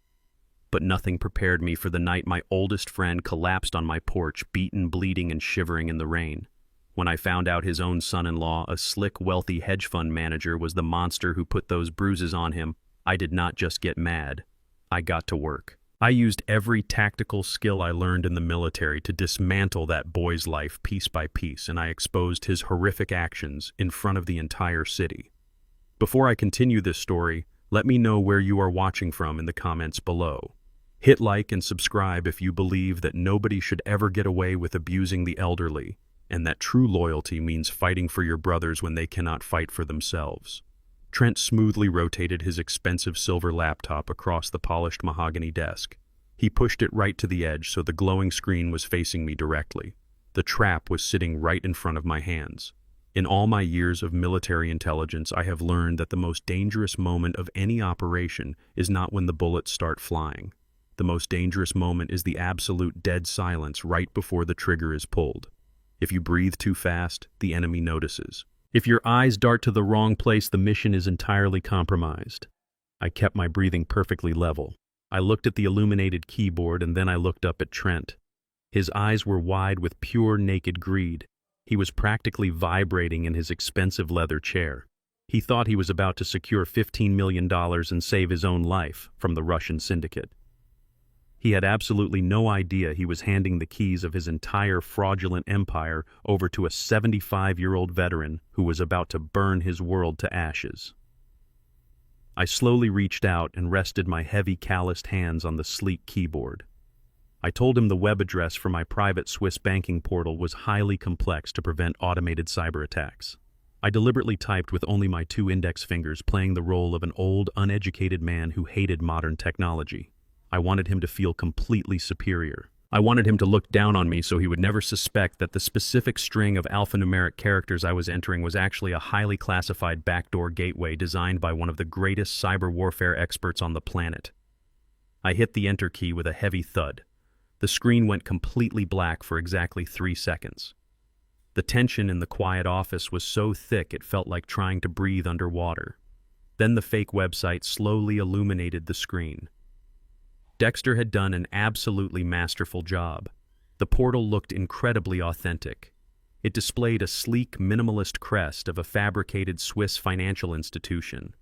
The site demanded a multi-tier authentication process. I reached into my custom suit jacket and pulled out a small black physical security token that Dexter had given me the night before. I told Trent this token generated a randomized 6-digit access code that expired every 30 seconds.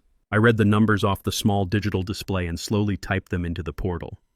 I hit the final confirmation button and leaned back in my chair, crossing my arms over my chest. The web page refreshed and a massive financial dashboard appeared on the screen.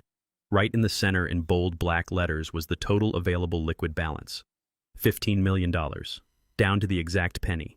I watched Trent's reaction carefully. His entire body physically reacted to the sight of those numbers. His jaw went completely slack. His pupils dilated. A sharp breath escaped his lips.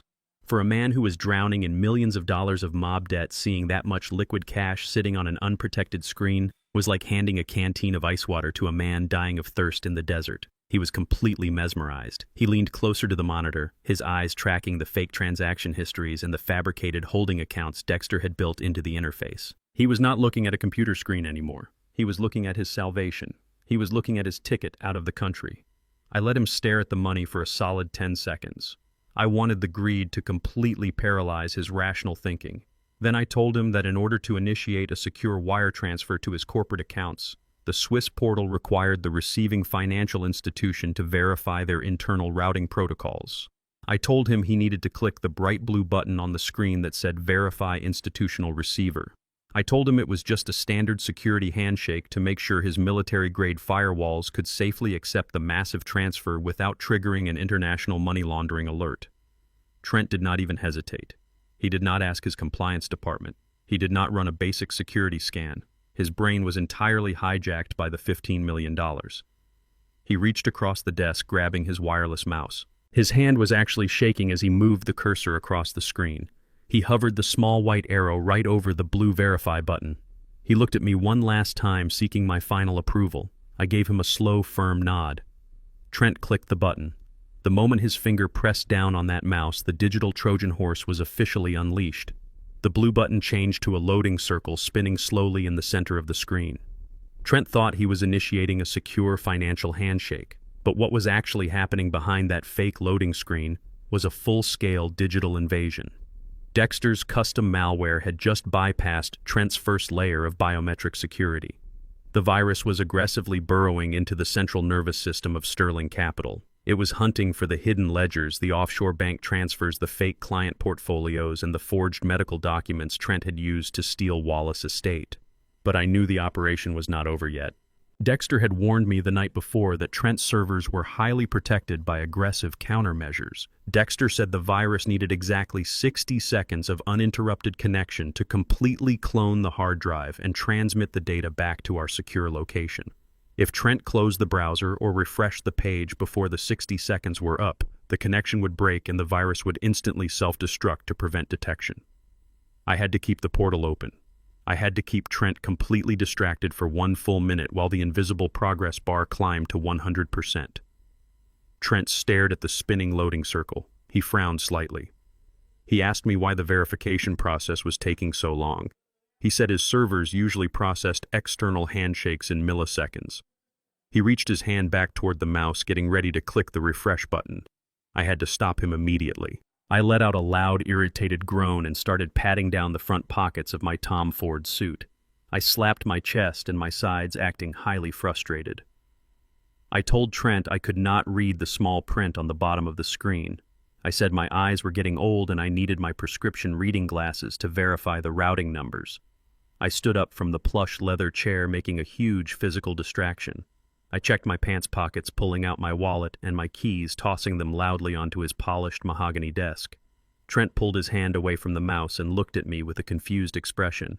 He told me to please sit down and relax. He said the screen was just buffering and there was no need to panic. I ignored him completely. I kept moving around, patting my jacket, searching my pockets, complaining loudly about how I always lost my damn glasses when I needed them the most. I told him I refused to sign any binding financial contracts if I could not read the fine print. I told him I did not trust anybody when it came to my money, and if I could not find my glasses, I was going to cancel the entire transfer right now. Trent completely panicked. The thought of losing the $15 million over a pair of missing reading glasses terrified him. He immediately stood up from his desk and walked around to my side. He tried to calm me down, holding his hands up in a placating gesture. He told me to just take a deep breath. He started helping me look for the glasses, checking the floor around my chair and looking under his desk. I kept him moving. I kept him talking. I complained about the weather in Atlanta. I complained about my fake oil business. I kept his attention entirely focused on the old crazy billionaire standing in his office and completely away from the laptop screen sitting behind him. I counted the seconds in my head. 30 seconds, 40 seconds, 50 seconds. I knew Dexter's virus was stripping every single ounce of data from Trent's fraudulent empire. It was pulling the emails from his mistress. It was pulling the video files from his home security cameras. Every single dirty secret Trent Sterling had ever tried to hide was being packaged and sent directly into my hands. 58, 59, 60. The spinning loading circle on the laptop screen finally disappeared.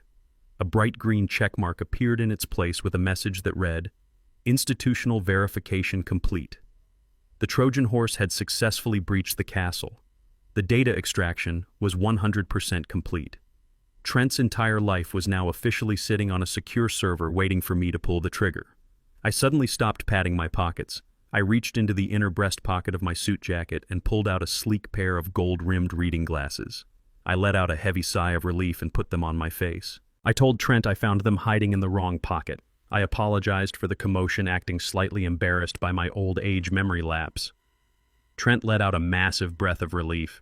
He wiped a small drop of sweat from his forehead and smiled his fake, charming smile. He told me it was absolutely no problem at all. He walked back around to his desk and looked at the laptop screen. He saw the green checkmark and his eyes lit up with pure, absolute triumph. He told me the secure connection was fully established and my $15 million was cleared for transfer. I sat back down in the leather chair and nodded slowly. I told him I was a man of my word. I said the money was ready to move, but I needed the final physical contracts drawn up by his legal team. I told him I wanted to sign the actual paperwork in person because I did not believe in digital signatures. Trent closed the laptop and leaned over his desk, resting his knuckles on the polished wood. He looked at me with the ultimate arrogance of a man who thinks he has just won the entire world. He told me he completely understood my old-school values. He said he had the perfect venue to finalize our massive partnership. Trent told me he was hosting a highly exclusive charity gala this coming Saturday night. He said the event was being held in the grand ballroom of the most expensive hotel in downtown Atlanta. He said all of the most powerful politicians, investors, and elite members of society would be there, including his beautiful wife, Simone. He smiled and said he wanted to officially introduce me to the city as the primary strategic partner of Sterling Capital. He invited me to attend the gala as his personal guest of honor. He said we could sign the final $15 million contract right there in the VIP lounge, celebrating our new empire together. I looked at him sitting there in his expensive suit, completely oblivious to the fact that his entire criminal enterprise had just been stolen out from under him. He wanted to parade me around a ballroom full of wealthy elites. He wanted to show off his newest victim to the entire world. He was giving me the exact stage I needed to execute him publicly. I gave him a slow, deliberate nod. I reached out and shook his soft, manicured hand one more time. I told him I would be absolutely honored to attend his charity gala this weekend. I told him to have the paperwork ready because Saturday night was going to be a night that neither of us would ever forget. I turned around and walked out of his corner office, leaving him to celebrate his imaginary victory. I walked down the long hallway past the fake financial analysts and took the high-speed elevator all the way down to the street level. The valet brought my midnight black Bentley around. I tipped him, handed him the ticket, and drove away into the Atlanta traffic. I reached into my pocket and pulled out the encrypted burner phone. I sent a single text message to Dexter. The payload is delivered. The trap is set. I did not just save my best friend today. I had just acquired the ammunition to destroy Trent Sterling in front of everyone he ever wanted to impress. The hunt was over. The execution was scheduled for Saturday night. I left the city limits of Atlanta behind me, pushing the heavy midnight black Bentley up the winding mountain roads. The sky was turning a bruised shade of purple as the sun began to set over the trees. I had spent the entire day playing the role of a foolish billionaire, smiling at the man who was actively trying to kill my best friend. It takes a massive toll on your soul to sit in a room with pure evil and pretend you do not smell the sulfur in the air. I gripped the leather steering wheel so hard my knuckles were aching. I parked the luxury car deep in the woods behind my secure cabin, making sure it was completely hidden from the main dirt road. I walked inside, taking a deep breath of the cold mountain air. The cabin was very quiet. The fire in the heavy iron stove had burned down to glowing red embers, casting long shadows against the wooden walls. Wallace was sitting in the heavy armchair near the window. He looked incredibly fragile. His eye was still swollen shut, and the severe bruises on his neck had turned an ugly shade of dark yellow and purple. He looked up at me as I took off the expensive Tom Ford suit jacket. He did not ask how the mission went. He was a Marine. He knew that if I was walking back through that front door, the primary objective had been successfully secured. I poured him a hot cup of black coffee, set it on the small table next to him, and pulled out my encrypted burner phone. It was time to see exactly what we had stolen from the digital vault of Trent Sterling. I dialed Dexter. He answered on the very first ring. I put the phone on speaker mode and set it on the heavy wooden table so Wallace could hear everything. Dexter sounded completely wired, his fingers clacking rapidly across a mechanical keyboard in the background. I told him the digital Trojan horse was successfully planted on the target machine, and I asked him what we had managed to capture. Dexter let out a low, impressed whistle over the speaker. He said Trent's cybersecurity was actually top-tier military-grade stuff, but because the virus was initiated from inside the administrative firewall, it had completely bypassed all the defensive encryption algorithms. Dexter said he was currently swimming through terabytes of stolen private data. It was an absolute goldmine of corporate fraud and personal betrayal. Dexter started reading off the offshore wire transfers one by one, painting a picture of total financial devastation. Trent had been siphoning money from his elderly investors for 3 solid years. He was taking retirement funds from school teachers, construction workers, and small business owners and funneling the cash straight into dummy accounts located in the Cayman Islands. But Trent was a terrible gambler. He had taken $2 million from a violent overseas syndicate, hoping to double it quickly in the highly volatile cryptocurrency markets. He lost every single penny in under 48 hours. The data showed frantic, terrified emails from Trent begging the syndicate for more time to pay them back. It showed the exact moment he realized he was going to be murdered if he did not produce the cash immediately. That was the exact moment he turned his greedy, desperate eyes toward Wallace and his $3 million estate. Hearing the cold, hard numbers spoken out loud made my blood boil all over again. Trent was not a financial genius. He was a desperate drowning rat who was entirely willing to destroy his own family to save his miserable life. Dexter kept digging deeper into the server, cracking open files that Trent thought were buried forever. He bypassed the financial records and cracked directly into Trent's private personal communications. He found the entire hidden email thread between Trent and his 25-year-old paralegal, Chloe. Dexter read the sickening messages out loud, filling the quiet cabin with the truth of Trent's infidelity.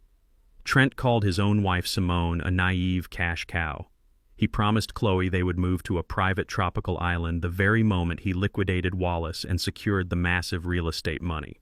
They literally joked in plain text about how incredibly easy it was to fool a grieving, anxious daughter. Then Dexter opened a hidden encrypted subfolder labeled Medical Directives. This was the absolute holy grail of the legal fraud. Dexter found the scanned practice sheets where Chloe had spent hours trying to perfectly forge Wallace's signature on a digital drawing pad. He found the digital electronic receipt for the heavy sedatives Trent had purchased from an online overseas pharmacy to drug Wallace on the exact night they signed the fake power of attorney.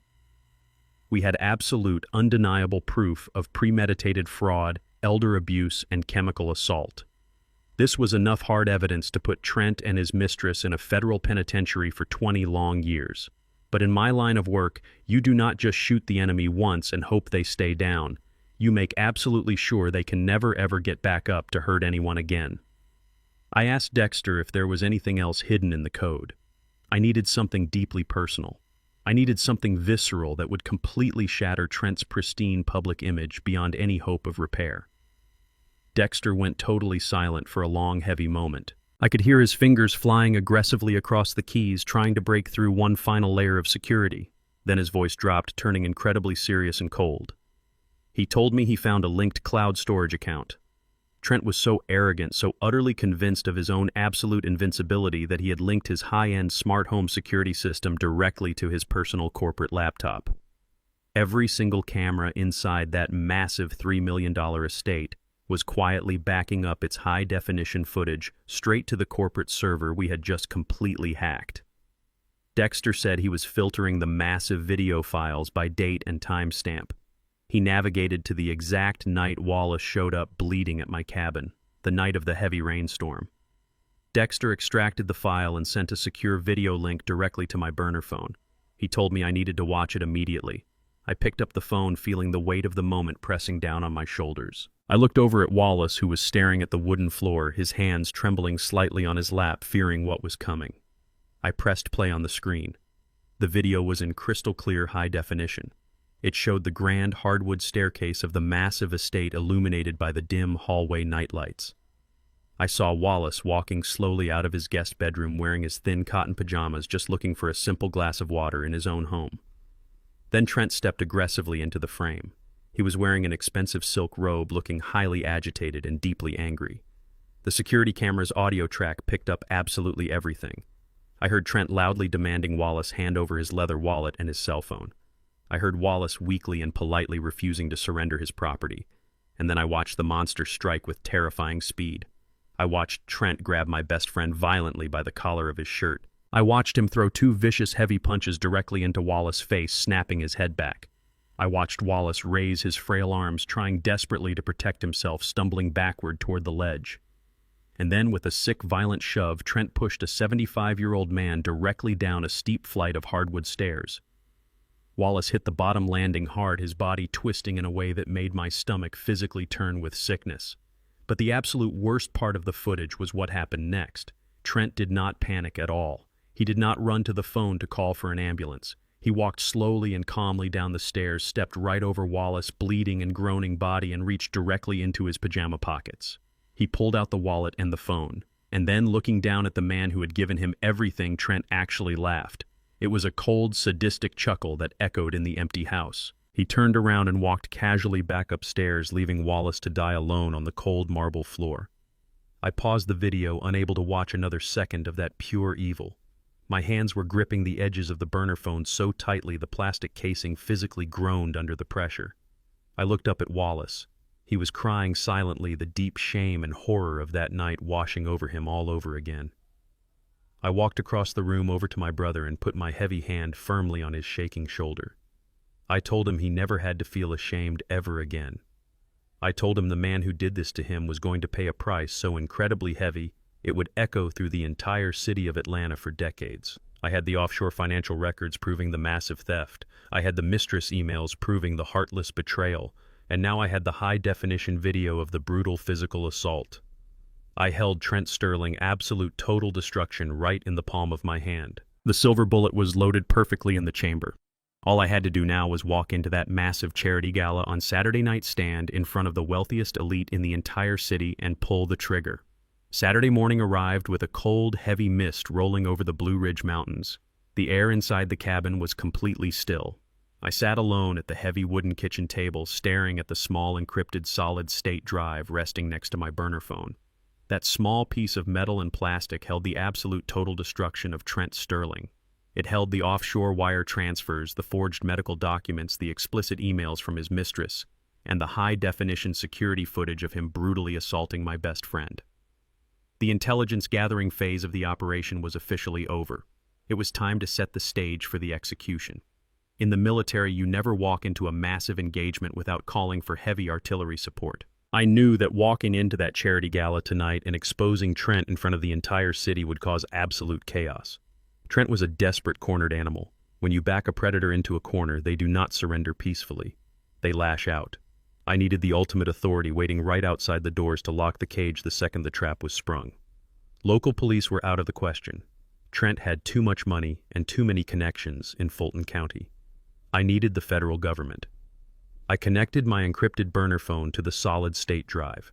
Using a highly secure virtual private network that Dexter had established, I accessed the direct digital tip line for the Federal Bureau of Investigation Financial Crimes Division in Atlanta. I did not send them a simple anonymous email. I sent them a fully compiled tactical dossier. I categorized the offshore Ponzi scheme evidence highlighting the $2 million Trent owed to the violent Russian syndicate. I included the forged legal documents and the stolen corporate funds. I attached a very brief, very specific message to the federal agents. I wrote that the chief executive officer of Sterling Capital was an extreme flight risk. I stated that he had liquidated stolen assets and was planning to leave the country within 48 hours. I gave them the exact address of the Grand Ballroom at the Downtown Plaza Hotel. I set a strict deadline. I told the federal agents that if they did not breach those ballroom doors by exactly 9 o'clock tonight, the suspect would vanish with tens of millions of dollars of stolen civilian retirement funds. Federal agents do not ignore a fully documented multi-million-dollar fraud case wrapped up in a neat little bow, especially when a hard deadline is ticking down. The heavy artillery was now in motion. The afternoon sun began to burn away the mountain fog. I heard the sound of tires crunching on the gravel driveway outside. Doc Vance had arrived. I had called him earlier to come up to the cabin for one final medical check. Wallace was sitting in the spare bedroom staring blankly at the wall. The heavy physical bruises on his face were slowly starting to fade from a violent purple to a dull yellow, but the emotional bruises were still completely raw. Vance walked into the bedroom with his medical bag. He checked Wallace's blood pressure, listened to his heart, and adjusted his daily medication. Vance looked at me and gave a slow, firm nod. Wallace's heart was stable. The physical trauma was healing. He was strong enough to travel. Vance packed up his medical bag and promised he would be waiting in the alley behind the hotel tonight just in case anything went wrong. I walked into the bedroom and closed the door. I looked at the man who had saved my life in a jungle 50 years ago. He looked incredibly small sitting on the edge of that bed. His shoulders were slumped. His hands were shaking slightly, resting on his knees. He was terrified. He knew what we had to do tonight. He knew he had to look his abusive son-in-law directly in the eyes in front of hundreds of people. He knew he had to face Simone, the daughter who had been completely brainwashed into believing he was a violent, crazy old man. I walked over to the closet and pulled out a heavy black garment bag. I unzipped it and laid it carefully on the bed next to him. Inside was a custom-tailored classic black tuxedo with a crisp white shirt and a silk bow tie. I had ordered it specifically to his measurements 2 days ago. Wallace looked at the tuxedo and then looked up at me with tears in his good eye. He shook his head slowly. "JT," he whispered, his voice cracking. "I cannot do this. I cannot go in there. Everyone in that room thinks I am losing my mind. Simone looks at me like I am a monster. If I walk into that ballroom, Trent will just call the police and have me dragged away in a straitjacket. I am so tired, brother. I just want to disappear." I sat down on the bed right next to him. I put my heavy hand firmly on his shaking shoulder and gripped it tight. I looked him dead in the eye, forcing him to look back at me. "Wallace," I said, my voice low and steady. "Do you remember the night our platoon got pinned down in the valley? The enemy fire was so heavy the trees were literally shattering around us. My leg was shredded. I told you to leave me behind in the mud. I told you to run and save yourself because I thought it was completely over. Do you remember what you told me?" Wallace swallowed hard, his chest rising and falling. He nodded slowly. "I told you that Marines do not die in the mud," he whispered. "I told you we were walking out of that valley together, or we were not walking out at all." "Exactly," I said, keeping my eyes locked on his.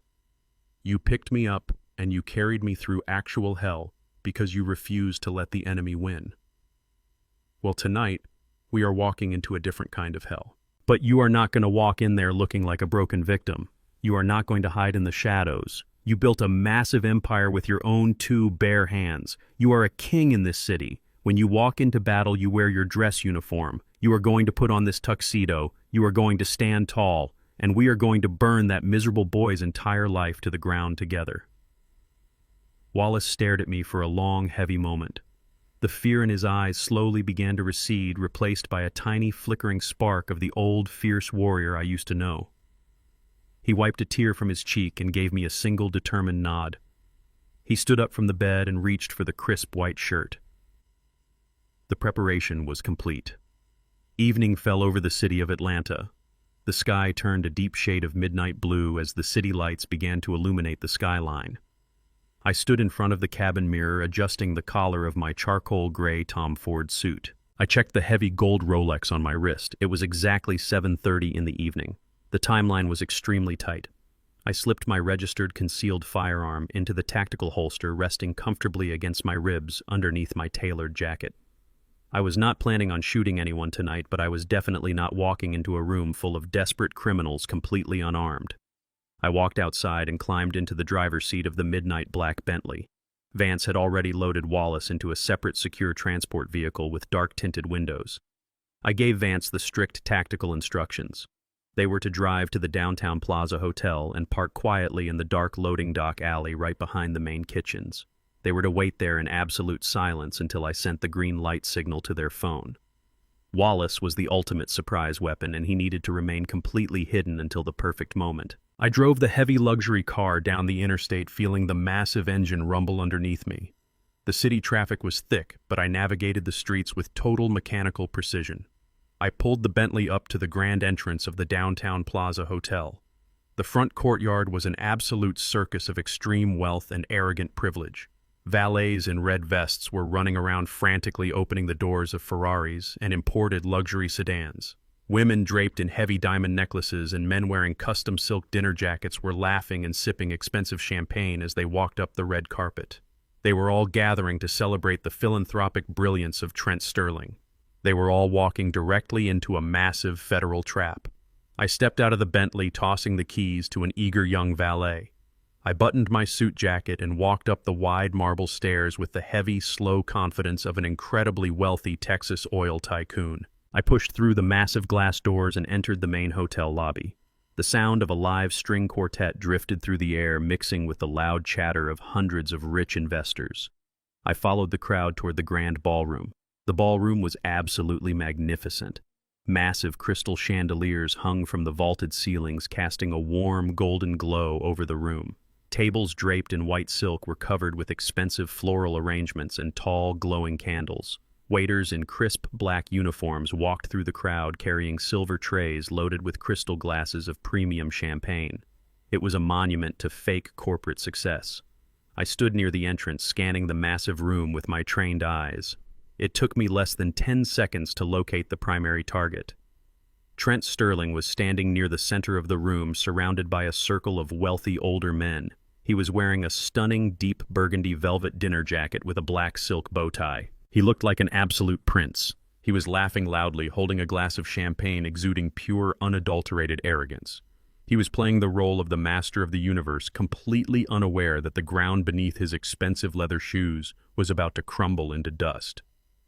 The moment I stepped deeper into the light, Trent's eyes locked onto me. His entire face lit up with an expression of pure, greedy salvation. He immediately excused himself from the group of bank presidents and city politicians and rushed across the ballroom floor to greet me. He practically shoved a waiter out of the way to get to me faster. "Jerome," he said, his voice booming over the loud classical music. He reached out and grabbed my hand, shaking it vigorously. "I am so incredibly glad you made it." I was beginning to worry the Atlanta traffic had scared away my best new partner. I gave him a slow, tight smile. I would not miss this night for the entire world. "Trent," I told him, my voice steady and cold. "I told you I wanted to see exactly how you operate when the lights are shining bright." Trent laughed a loud, obnoxious laugh and slapped me gently on the shoulder. He immediately began parading me around the massive ballroom. He introduced me to the mayor of the city. He introduced me to the presidents of 3 different regional banks. He referred to me as his newest and most exclusive strategic investment partner. He was using my fake $15 million fortune to validate his own crumbling reputation in front of the entire city elite. He was wrapping his own noose tighter around his neck with every single introduction. After 10 minutes of fake smiles and empty handshakes, Trent guided me away from the heavy crowd. He pulled me toward a quieter corner near the massive floor-to-ceiling windows overlooking the city streets below. He leaned in close, his breath smelling heavily of expensive scotch and pure nervous adrenaline. "The contracts are sitting in the private VIP lounge right upstairs, Jerome," he whispered, his eyes darting around the room, making sure no one was listening. "We can head up there right after my opening speech. We sign the papers, we initiate the wire transfer, and we officially become kings of this city together." I looked at him, letting a slow, heavy silence stretch between us. I took a sip of the sparkling water a waiter had handed me. "Everything sounds absolutely perfect, Trent," I told him, my voice completely flat. "But tell me something. Are you sure your personal life is completely sorted out? I do not want any crazy family members trying to stick their hands into my corporate investments." Trent smiled, a wicked, dark, sinister smile. The sheer evil in his eyes was staggering. He leaned in even closer, invading my personal space as if we were two old thieves sharing a brilliant secret. "Do not you worry your head about that for one single second, Jerome," he whispered, a nasty, triumphant tone in his voice. "You remember that crazy father-in-law of mine I told you about? The old man who lost his mind? Well, the courts are officially signing the final medical papers tomorrow morning. They are locking him away in a secure psychiatric facility permanently. He is completely legally erased."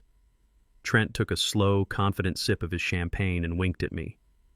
"We are completely clear for takeoff, my friend.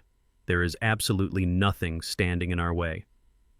I looked at this monster dressed in velvet, bragging about destroying the life of my best friend. I looked at the man who had beaten a veteran, stolen millions of dollars, and betrayed his own wife. I felt the encrypted burner phone resting heavily in my jacket pocket. The time was exactly 8:45. The federal agents were currently staging their tactical breach units right outside the hotel doors. Wallace was sitting in the dark alley wearing his tuxedo, waiting for my signal. I looked Trent Sterling right in his greedy, arrogant eyes. I let a slow, cold, and completely dead smile creep across my face. "I am incredibly glad to hear that, Trent." I whispered back, my voice carrying the heavy promise of absolute destruction, because tonight is going to be a night that everyone in this room remembers for the rest of their lives. Trent walked away to shake hands with the city mayor, leaving me alone near the massive floor-to-ceiling windows. The room was an absolute monument to false success. Waiters carried silver trays loaded with beluga caviar and glasses of vintage champagne. I watched these supposedly brilliant financial minds laughing and clapping each other on the back. They thought they were the masters of the universe. They had absolutely no idea that the man hosting this spectacular party was drowning in millions of dollars of mob debt. They did not know their own retirement funds were completely gone, vanished into offshore accounts. It is amazing how easily evil can hide behind a velvet jacket and a charming smile. I took a deep breath of the cool, air-conditioned room. I checked the heavy, solid gold Rolex on my left wrist. It was exactly 8:40 in the evening. The Federal Bureau of Investigation Financial Crimes Unit was exactly 20 minutes away from breaching the main hotel doors. My heavily armored transport vehicle holding my best friend Wallace was idling in the dark alley right behind the kitchens. The entire battlefield was perfectly set. I just needed to move the final pieces into position. I turned my back to the city skyline and scanned the crowded ballroom floor. I was looking for one specific person. My eyes locked onto the main mahogany bar located on the far left side of the room. There she was, Simone. She was wearing a breathtaking emerald green evening gown that probably cost more than a reliable used car. But despite the expensive clothes and the perfect makeup, she looked absolutely miserable. She was standing isolated from the crowd, holding a crystal glass of sparkling water, just staring blankly at the floating ice cubes. She did not look like the proud, victorious wife of a highly successful hedge fund manager. She looked completely exhausted. She looked like a prisoner carrying an unbearable burden. Trent had thoroughly drained the life out of her. He had isolated her, manipulated her, and convinced her that her own father was a violent, declining monster who needed to be locked away in a psychiatric ward. I felt a sharp flare of protective anger burn in my chest, but I forced it down.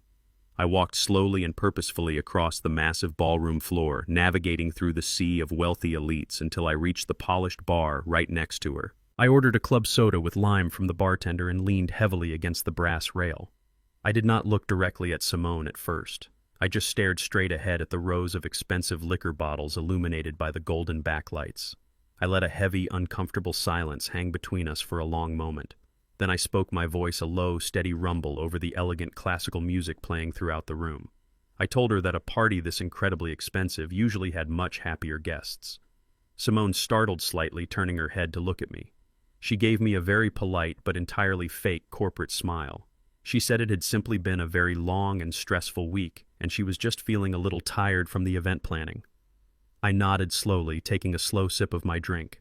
I told her my name was Jerome Tucker, and I was preparing to do some major financial business with her husband tonight. Her tired eyes widened slightly, and she quickly tried to fix her posture, playing the role of the supportive, loyal corporate wife. She welcomed me to the city of Atlanta and said Trent was incredibly excited about our new strategic partnership. She said Trent worked very hard to protect his clients. I looked her dead in the eyes, and I let the foolish Texas oilman persona drop just a fraction of an inch. I let my real voice, the voice of a seasoned intelligence officer, bleed through the facade. I told her I knew a man who used to live in this city many years ago, a very proud, hard-working man who built an entire commercial logistics empire from a single leased delivery truck. I told her this man used to take his little girl fishing down by the muddy banks of the Chattahoochee River every single Sunday morning without fail. I said this man used to call his daughter his little peanut because she was always full of energy and could never sit still in the small wooden boat. Simone completely froze. All the color instantly drained from her beautiful face, leaving her looking pale and terrified. Her hand started shaking so badly the ice cubes in her crystal glass clinked loudly against the sides. That was a highly protected secret nickname. That was an intimate memory from 30 years ago. Nobody in this room of wealthy, arrogant elites knew anything about the Chattahoochee River or the leased delivery truck. Trent certainly did not care enough about her childhood to know those deeply personal details. She stared at me, her breathing suddenly becoming very shallow and extremely fast. Her mind was desperately trying to process what was happening. She asked me how I knew those specific things. Her voice was trembling. She asked me who I really was and what I wanted from her. I leaned in much closer so no one else in the crowded bar could hear my words. I told her that a daughter should never, ever stop trusting her father. I told her that sometimes the terrible monsters we are so afraid of are not hiding in the dark shadows of a dementia diagnosis. I told her that sometimes the real monsters are wearing expensive velvet dinner jackets and sleeping right next to us in our own beds. Simone took a sudden step backward, bumping hard into the edge of the bar. Pure confusion and absolute raw terror warred in her dark eyes.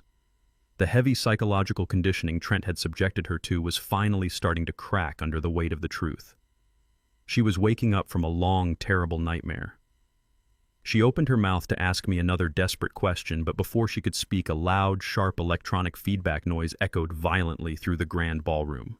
The live string quartet stopped playing immediately. The heavy crystal chandeliers hanging from the ceiling dimmed down to a low, ambient glow, leaving only a single bright white spotlight shining directly on the main stage at the front of the room. Trent Sterling walked right into the center of that blinding white light. He was holding a wireless microphone and smiling his absolute best predatory smile. The entire room fell completely silent, giving the golden boy their undivided attention. Trent welcomed the city mayor, the bank presidents, and the wealthy elite. He spoke with towering, unfiltered arrogance. He talked about his grand vision for Sterling Capital. He talked about how he was revolutionizing the modern financial world, protecting generational wealth, and building a legacy of ultimate success. He lied effortlessly and beautifully to 300 people who were nodding along and hanging on to his every single word. He looked exactly like a king standing on top of a mountain. But I knew the absolute truth. He was just a dead man giving his own eulogy. I checked my heavy gold Rolex one more time. It was 8:55. 5 minutes left until the federal raid. Trent raised his voice, projecting pure triumph and fake humility across the massive room. He announced that tonight was not just a simple charity gala. He said tonight was a historic financial milestone for his company and for the city. He told the eager crowd that Sterling Capital was officially closing the largest single private investment deal in the entire history of the firm. He pointed dramatically toward the back of the room, right at the mahogany bar where I was standing next to his terrified wife. He called my fake name out loud. He asked Mr. Jerome Tucker, the great oil logistics titan from the state of Texas, to come up to the stage and officially sign the $15 million partnership agreement in front of all his esteemed guests. The crowd erupted into loud, enthusiastic applause. 300 wealthy faces turned around to look at me. Simone stared at me, her eyes wide with total shock, finally realizing that the mysterious man who knew her father's deepest secrets was also the exact same man about to hand her abusive husband $15 million. Her mind was completely breaking, trying to connect the impossible pieces. I did not look at her. I placed my glass of club soda gently on the mahogany bar. I buttoned my custom-tailored suit jacket. I did not have a checkbook in my pocket. I did not have a pen. I reached my heavy hand into my inner breast pocket and wrapped my fingers around a small cold piece of metal and plastic. It was the encrypted solid-state USB drive. The drive that held the high-definition video of Trent brutally beating Wallace down the stairs. The drive that held the offshore wire transfers to the violent Russian syndicate. The drive that held the explicit text messages where Trent called Simone a dumb, naive cash cow. I pulled my shoulders back and stood tall. I walked slowly and deliberately through the parting crowd. Every single step I took on that hardwood floor echoed with the heavy weight of 50 years of unbroken loyalty to my best friend. I was not walking up to a stage to sign a financial contract. I was walking up to an execution block. I climbed the short carpeted steps to the stage and stood right next to the monster in the velvet jacket. Trent handed me a silver pen and pointed to a thick leather binder resting open on a wooden podium. He smiled eagerly, waiting for his financial salvation. I looked at the silver pen and then I looked out at the massive crowd of elites. I reached into my pocket and pulled out the small digital drive. The heavy federal artillery was waiting right outside the doors. The trap was fully loaded. It was finally time to pull the trigger. The bright white spotlight shining down on the main stage was absolutely blinding, but I did not blink. I stood right next to Trent Sterling in front of 300 of the wealthiest, most powerful people in the entire city of Atlanta. The applause from the crowd was deafening, echoing off the vaulted ceilings and the heavy crystal chandeliers. Trent was standing there in his expensive burgundy velvet dinner jacket, holding out a polished silver pen.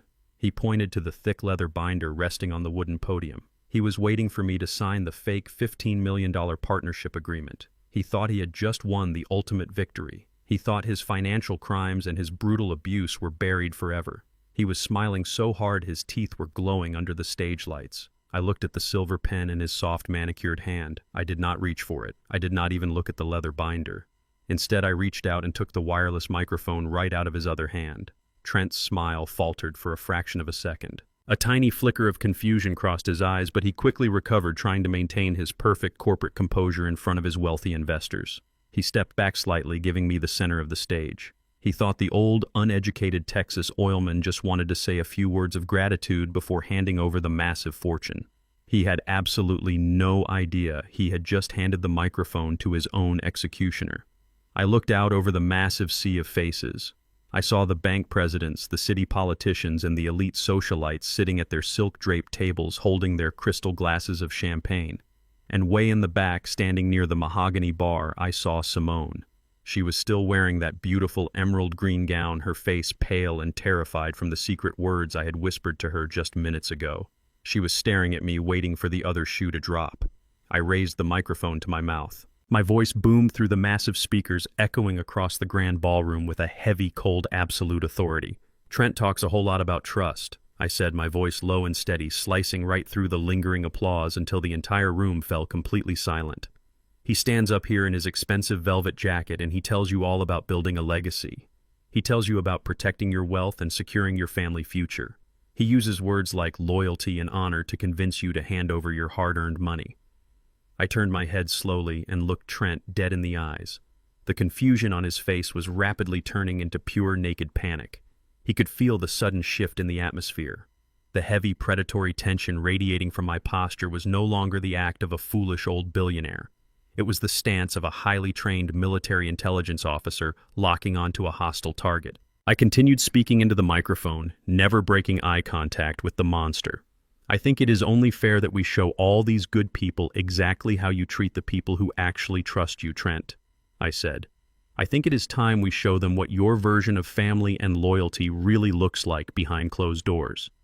Before Trent could even open his mouth to stop me, I stepped right past him and walked directly to the presentation laptop resting on the corner of the podium. I reached into the inner breast pocket of my charcoal gray custom suit and pulled out the small encrypted solid-state drive. I jammed the metal connector firmly into the side of the computer. The digital Trojan horse was officially unleashed. Trent lunged forward, his hands reaching out to grab the laptop, but I smoothly shifted my broad shoulders, blocking his path with my heavy frame. I tapped a single button on the keyboard. The massive high-definition projector screens hanging on the wall right behind us instantly flashed to life. The fake corporate logo of Sterling Capital vanished from the giant screens. It was immediately replaced by the crystal-clear night vision security footage from inside Trent's own $3 million estate. The entire ballroom gasped as the massive screens illuminated the dark grand hardwood staircase of his mansion. I stepped back and let the video play. The high-quality audio track pumped directly through the ballroom speaker system, filling the elegant room with the sounds of pure domestic terror. 300 wealthy elites watched in absolute stunned silence as Wallace walked slowly out of his guest bedroom wearing his thin cotton pajamas. They watched Trent step aggressively into the frame wearing a silk robe, his voice booming through the speakers as he angrily demanded the elderly man's wallet and phone. Then the physical violence erupted on the giant screens. The entire ballroom let out a collective, horrifying scream as they watched the young, wealthy hedge fund manager grab a 75-year-old veteran violently by the collar. They watched Trent throw two brutal, heavy punches directly into Wallace's face. And then they watched the sickening, violent shove. They saw Wallace fall backward, tumbling down the steep flight of hardwood stairs, landing with a heavy, sickening thud at the bottom. But the absolute worst part, the part that completely shattered the room, was the aftermath. The speakers broadcasted the sound of Trent's cold, sadistic laughter. The crowd watched the golden boy of Atlanta walk casually down the stairs, step right over the bleeding, groaning body of his father-in-law, and dig through the old man's pajama pockets to steal his wallet. A piercing, agonizing scream ripped through the silence of the ballroom. It was Simone. She collapsed to her knees near the mahogany bar, dropping her crystal glass. The glass shattered into 1,000 pieces on the hardwood floor, but nobody even looked at it. Simone was sobbing hysterically, clutching her chest, tearing at the fabric of her emerald gown. She was watching the man she slept next to brutally attack her own father. The heavy psychological brainwashing Trent had subjected her to was completely and violently destroyed. She realized in one single horrifying moment that her father was never crazy. Her father was a victim, and her husband was a monster. Trent was completely pale. His face looked like a ghost. He was sweating profusely, his hands trembling wildly as he stared at the massive screens. He turned to me, his eyes wide with absolute sheer terror. He opened his mouth to speak, but no words came out. He was completely paralyzed by his own exposure, but I was not finished. In military combat, you do not stop firing when the enemy drops their weapon. You fire until the threat is permanently eliminated. I reached over and tapped the keyboard a second time. The security footage vanished. The giant screens instantly filled with high-resolution screenshots of Trent's private text messages. I made sure the font was massive so every single person in the back of the room could read every dirty word. The crowd fell into a shocked, disgusted silence as they read the explicit, highly vulgar messages between Trent and his 25-year-old paralegal Chloe. They read the exact messages where Trent detailed his plan to drug Wallace with heavy sedatives and forge the medical power of attorney. They read the messages where Trent bragged about locking the old man in a state psychiatric facility. But the message that hit the hardest was displayed right in the center of the massive screen. It was a text from Trent to his mistress sent just 3 days ago. The text read, "Do not worry, baby. I am liquidating the estate tomorrow. My wife is just a dumb, naive cash cow. She believes every single word I tell her. As soon as the money clears, we are leaving her with nothing and flying to the islands." Another gut-wrenching sob echoed from the back of the room.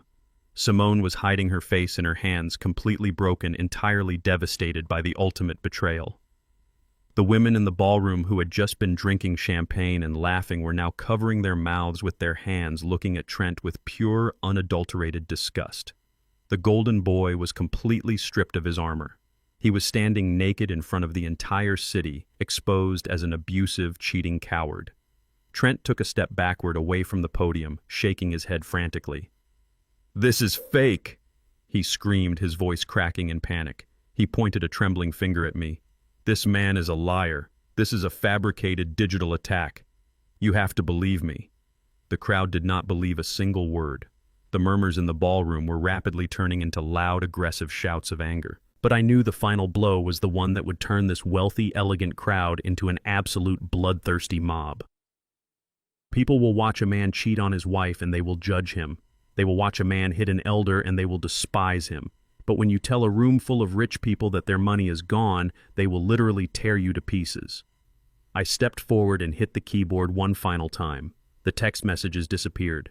The massive screens illuminated with detailed official banking ledgers, the offshore wire transfers, the internal corporate accounting files of Sterling Capital. I displayed the exact documents proving that Trent's entire hedge fund was a massive collapsing Ponzi scheme. I grabbed the microphone and my voice thundered over the rising chaos in the room. I told the crowd to look very closely at the red numbers on the screens. I told them to look at the wire transfers heading straight into dummy shell corporations located in the Cayman Islands. I pointed directly at a specific document showing a $2 million transfer to a violent overseas organized crime syndicate. I looked out at the bank presidents, the politicians, and the wealthy elites. I told them that Trent Sterling was not a financial genius. I told them he had not made a single successful trade in over 3 years. I told them every single penny they had invested in Sterling Capital was completely and permanently gone. I told them he had stolen their retirement funds, their children's trust funds, and their corporate equity to pay off a massive gambling debt to the Russian mob. The silence in the ballroom evaporated instantly. It was replaced by an absolute deafening roar of pure panic and violent fury. 300 wealthy investors simultaneously realized they had been robbed blind. Men in expensive suits started shouting screaming curses at the stage. Women were pulling out their cell phones, frantically trying to call their private bankers. The elegant charity gala had instantly transformed into an absolute riot. Trent Sterling looked out at the angry mob surging toward the stage. His luxurious velvet jacket suddenly looked like a prison uniform. He was completely trapped. He had no money left to steal. He had no wife left to manipulate. He had no reputation left to hide behind. His entire empire had just been burned to the ground in less than 3 minutes by a 75-year-old veteran who refused to let his best friend die in the dark. The execution was absolute and it was perfect. But as the angry crowd rushed the stage, Trent's panic finally turned into violent, desperate rage. He turned his wild, bloodshot eyes toward me. He realized I was the architect of his total destruction, and he was about to make the final fatal mistake of his miserable life. The grand ballroom of the downtown Plaza Hotel was no longer a place of high society and refined elegance. It had instantly transformed into a terrifying, chaotic mob. When you strip away a rich man's money, you strip away his civilized mask. I stood on the polished wooden stage and watched 300 wealthy investors completely lose their minds. Men in expensive custom suits were shouting at the top of their lungs, throwing their crystal champagne glasses onto the hardwood floor. The sound of shattering glass echoed through the massive room, mixing with the furious screams of people who just realized their entire life savings had been stolen to pay off the Russian mob. Women were crying, pulling at their hair, dialing their phones, frantically trying to reach offshore bankers who would never answer. The beautiful string quartet music had long stopped, replaced by the raw, ugly sound of total financial devastation. Trent Sterling was standing 3 feet away from me. His perfectly styled blonde hair was completely disheveled. Sweat was pouring down his face, soaking the collar of his expensive white shirt. He was looking out at the angry crowd surging toward the stage, his chest heaving with deep, panicked breaths. He had nowhere to run. The heavy wooden doors at the back of the ballroom were blocked by furious politicians and angry corporate donors demanding their money back. He was a rat trapped in a burning cage, and he knew it. His chest was rising and falling so fast, I thought his heart was going to give out. Then the angry crowd suddenly parted. The shouting died down just a fraction in the center aisle as a single figure walked slowly toward the stage. It was Simone. She was dragging her feet slightly, her stunning emerald green gown sweeping across the floor littered with broken glass. Her face was completely pale, washed of all color. Tears were streaming down her cheeks, ruining her perfect makeup, but her eyes were burning with a fierce, deeply rooted hatred. Trent saw her coming, and his panicked expression shifted into a desperate, pathetic plea. He actually thought he could still manipulate her. He thought 40 seconds of smooth talking could erase the high-definition video of him beating her father half to death. He stepped forward, reaching his soft, shaking hands out toward her as she climbed the short steps onto the stage. "Simone," he begged, his voice cracking with sheer desperation. "Simone, baby, you have to listen to me. This is a setup. This old man is a liar. The videos are fake. I would never hurt Wallace. I love you. We are going to fix this." Simone did not say a single word. She just walked right up to him.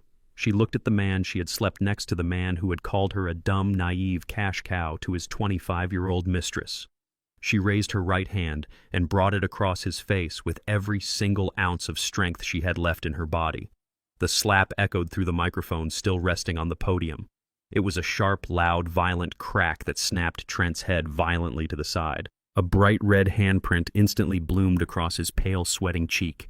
Simone stared at him, her chest heaving, and spat right at his expensive velvet shoes. "You are dead to me," she whispered, her voice carrying over the speakers. "You are an absolute monster, and I hope you rot in a cell for the rest of your miserable life." She turned around and walked away, leaving him completely alone on that stage. That was the exact moment the final thread holding Trent's fragile mind together completely snapped. I watched his eyes change. The panic and the fear evaporated. They were instantly replaced by a dark, wild, and completely unhinged rage. He had lost his money. He had lost his company. He had lost his wife. He had lost his freedom. He turned his head slowly and locked his wild, bloodshot eyes directly on me. He knew I was the architect of his total destruction. He knew the uneducated Texas oilman was just a ghost designed to lure him into an inescapable trap. "You," he hissed, his voice dropping into a guttural, animalistic growl. "You ruined my life. You ruined everything." I stood perfectly still, my hands resting casually by my sides. I did not blink. I did not flinch. I just looked at him with the cold, dead eyes of a man who has seen real war. "You ruined your own life, Trent," I told him, my voice calm and steady. I just turned on the lights so everyone could see the rat hiding in the kitchen. Trent let out a loud, primal scream of pure, unchecked fury. He completely abandoned any remaining shred of human decency.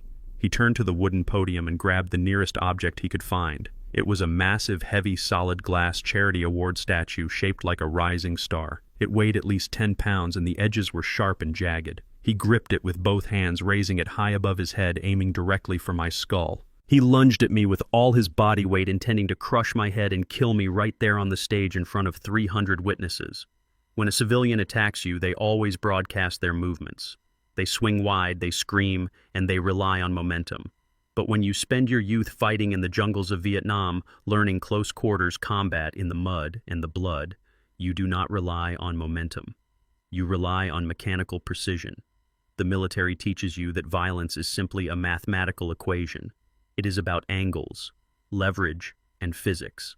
I am 75 years old. My knees ache in the morning and my back gets stiff when it rains. I cannot run a mile anymore. But muscle memory never truly fades. It stays locked inside your bones, waiting for the moment you need it to survive. As Trent lunged forward, bringing the heavy glass statue down in a deadly arc, I did not step backward. I stepped forward and shifted my broad shoulders slightly to the left. The heavy glass statue sailed harmlessly past my right ear, completely missing my head. Trent's own aggressive momentum carried him forward, throwing him entirely off balance. I reached out with my left hand and grabbed his extended wrist, gripping it with the crushing force of a man who has worked with his hands his entire life. I clamped down on his joint, locking it into place. I brought my right hand up and gripped his elbow, applying sudden extreme rotational pressure. I twisted his arm violently behind his back. I did not do it gently. I executed a brutal military joint lock designed to completely incapacitate an armed hostile target. I heard Trent let out a sharp gasp of shock as his shoulder was forced to its absolute anatomical limit. I did not stop. I drove my body weight forward, sweeping my leg behind his knees and forcing him violently downward. I drove him face first right into the solid hardwood floor of the stage. The heavy glass statue slipped from his fingers and shattered into pieces across the wooden boards. I pressed my knee heavily into the center of his spine, pinning him flat against the floor. I pulled his arm up higher toward his neck until I heard a loud, sickening snap. Trent let out a high-pitched, agonizing scream of pure physical torment. His face was smashed against the wood, his nose bleeding, his expensive velvet jacket ruined. He was completely helpless, pinned under the knee of a 75-year-old veteran. I held him there, listening to him cry and beg for mercy. I did not feel any pity. I just felt the cold satisfaction of a completed mission. I looked down at the man who had beaten my best friend, and I pressed my knee just a fraction of an inch deeper into his back, letting him feel exactly how fragile his life really was. Suddenly, the massive wooden doors at the back of the grand ballroom burst completely open. The loud, angry shouts of the wealthy investors were instantly drowned out by the booming, authoritative voices of federal agents. Dozens of men and women wearing dark tactical vests with the bright yellow letters representing the Federal Bureau of Investigation printed across their chests swarmed into the room. They had their badges out and their weapons drawn, securing the perimeter and pushing the crowd back. The federal raid had arrived exactly on time to clean up the mess. Two agents rushed up the stage steps, their eyes locking onto the man pinned on the floor. I slowly released the pressure on Trent's broken arm and stood up. I stepped back, smoothing out the wrinkles in my charcoal gray custom suit. I adjusted my cuffs, feeling the heavy gold watch on my wrist. I looked down at Trent Sterling, sobbing and bleeding on the hardwood floor, his empire completely turned to ashes. Then I looked at the federal agents. "He is all yours, officers," I said calmly. The federal agents moved with absolute clinical precision. They did not treat Trent Sterling like a wealthy hedge fund manager anymore. They treated him exactly like the violent, desperate criminal he truly was. Two heavily armored agents hauled him up from the hardwood floor of the stage. Trent was sobbing hysterically. The golden boy of Atlanta was completely broken. His expensive velvet dinner jacket was torn and stained with his own sweat. His right arm hung uselessly by his side after the brutal joint lock I had applied. He was begging the agents to listen to him. He was crying out that he had money, that he could pay them off, that this was all a massive misunderstanding. The lead federal agent did not even blink. He read Trent his rights in a cold, loud voice that echoed over the lingering chaos in the grand ballroom.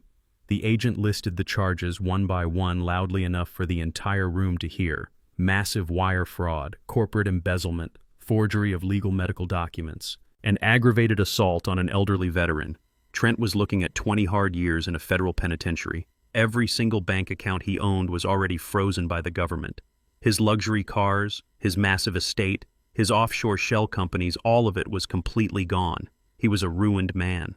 I watched them drag him down the center aisle of the ballroom. The wealthy investors who had just been drinking his champagne and hanging on his every word were now shouting curses as he passed by. They realized their money was gone and they wanted his blood. The ultimate predator was now nothing but a pathetic, caged animal being marched to the slaughter. As the heavy wooden doors swung open to carry Trent out to the waiting police cruisers, the angry crowd near the entrance parted once again. The flashing red and blue lights from the police cars outside illuminated the dark hallway. Through that parting crowd, Doc Vance slowly pushed a heavy medical wheelchair into the grand ballroom. Sitting in that wheelchair, wearing the crisp, black, custom-tailored tuxedo I had bought for him, was Wallace. He looked incredibly tired, but he sat up completely straight. The heavy physical bruises on his face were still visible under the bright chandelier lights, but his eyes were clear and full of absolute, undeniable dignity.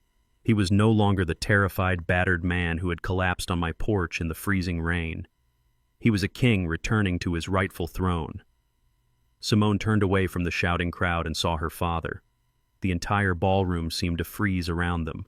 For the past 3 months, she had been told that this man was a violent, crazy, declining monster who needed to be locked away in a dark room. She had allowed her husband to isolate him and drug him.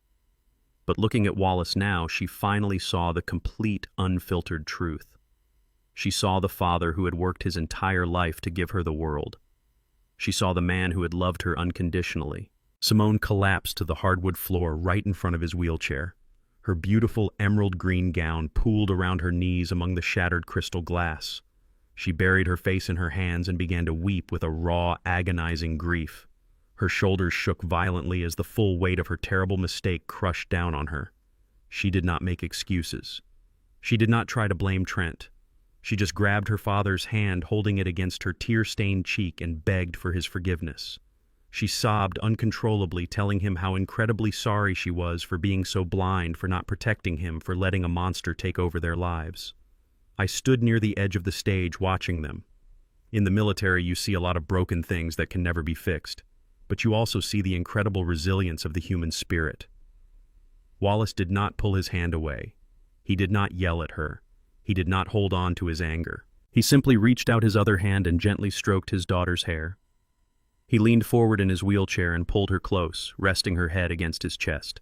He held her exactly like he used to hold her when she was a little girl. He forgave her in an instant because that is exactly what a true father does. He knew she had been manipulated and brainwashed. He knew the evil was gone now. The healing process was going to be long and painful, but they were going to do it together. I stepped back completely into the dark shadows near the heavy velvet curtains. I did not need to walk over there and interrupt their moment. My job was officially done. I had gathered the intelligence, I had set the trap, and I had executed the target. The battlefield was clear. Wallace looked up over his daughter's shoulder. His good eyes scanned the massive crowded ballroom until he found me standing in the dark. The noise of the federal agents and the shouting investors faded away into absolute nothingness. For a long, heavy moment, it was just the two of us. We did not need to speak a single word. We did not need to shake hands or give grand emotional speeches. We were two old soldiers who had survived the absolute worst hell in the jungles of Vietnam 50 years ago. Tonight we had survived the treacherous concrete jungle of Atlanta. We had faced the enemy, and we had won. Wallace looked at me and gave me a slow, firm nod. It was a silent acknowledgement of a brotherhood forged in blood and tested by time. I gave him a single, solemn nod in return. I turned my back on the grand ballroom and walked quietly out a side exit door. I navigated the empty carpeted hallways of the hotel until I reached the cool, fresh air of the Atlanta night. The storm had completely passed, leaving the city streets clean and quiet. The flashing lights of the police cruisers were fading away in the distance, taking Trent Sterling to a cold, dark concrete cell where he belonged. I walked down the sidewalk feeling the pleasant ache in my bones. I reached into my custom suit jacket and pulled out a premium cigar. I clipped the end, struck a match, and took a long, slow drag. The thick, fragrant smoke curled up into the dark night sky. I was Jerome Tucker, a 75-year-old intelligence veteran. I did not just protect my friend's money tonight, I protected my brother. The trap was permanently sprung. The monster was securely caged. I adjusted the collar of my jacket, let out a long, satisfied breath, and faded quietly into the shadows of the city. There is a dangerous lie in this world that getting old makes you weak and that family will always naturally protect you. The hard truth is that predators do not care about your age or your bloodline. They only care about what they can steal from your hands when they think nobody is watching. But aging brings something a young, arrogant thief can never buy with an expensive suit, and that is absolute ruthless patience. True family is not defined by marriage certificates or shared wealth. True family is defined by the people who will stand right next to you in the pouring rain when the rest of the world tries to lock you away in the dark. Never underestimate a quiet veteran who has everything left to protect. If this story struck a nerve with you, let me know down in the comments how you define true loyalty and hit that subscribe button for more hard lessons from the trenches of real life.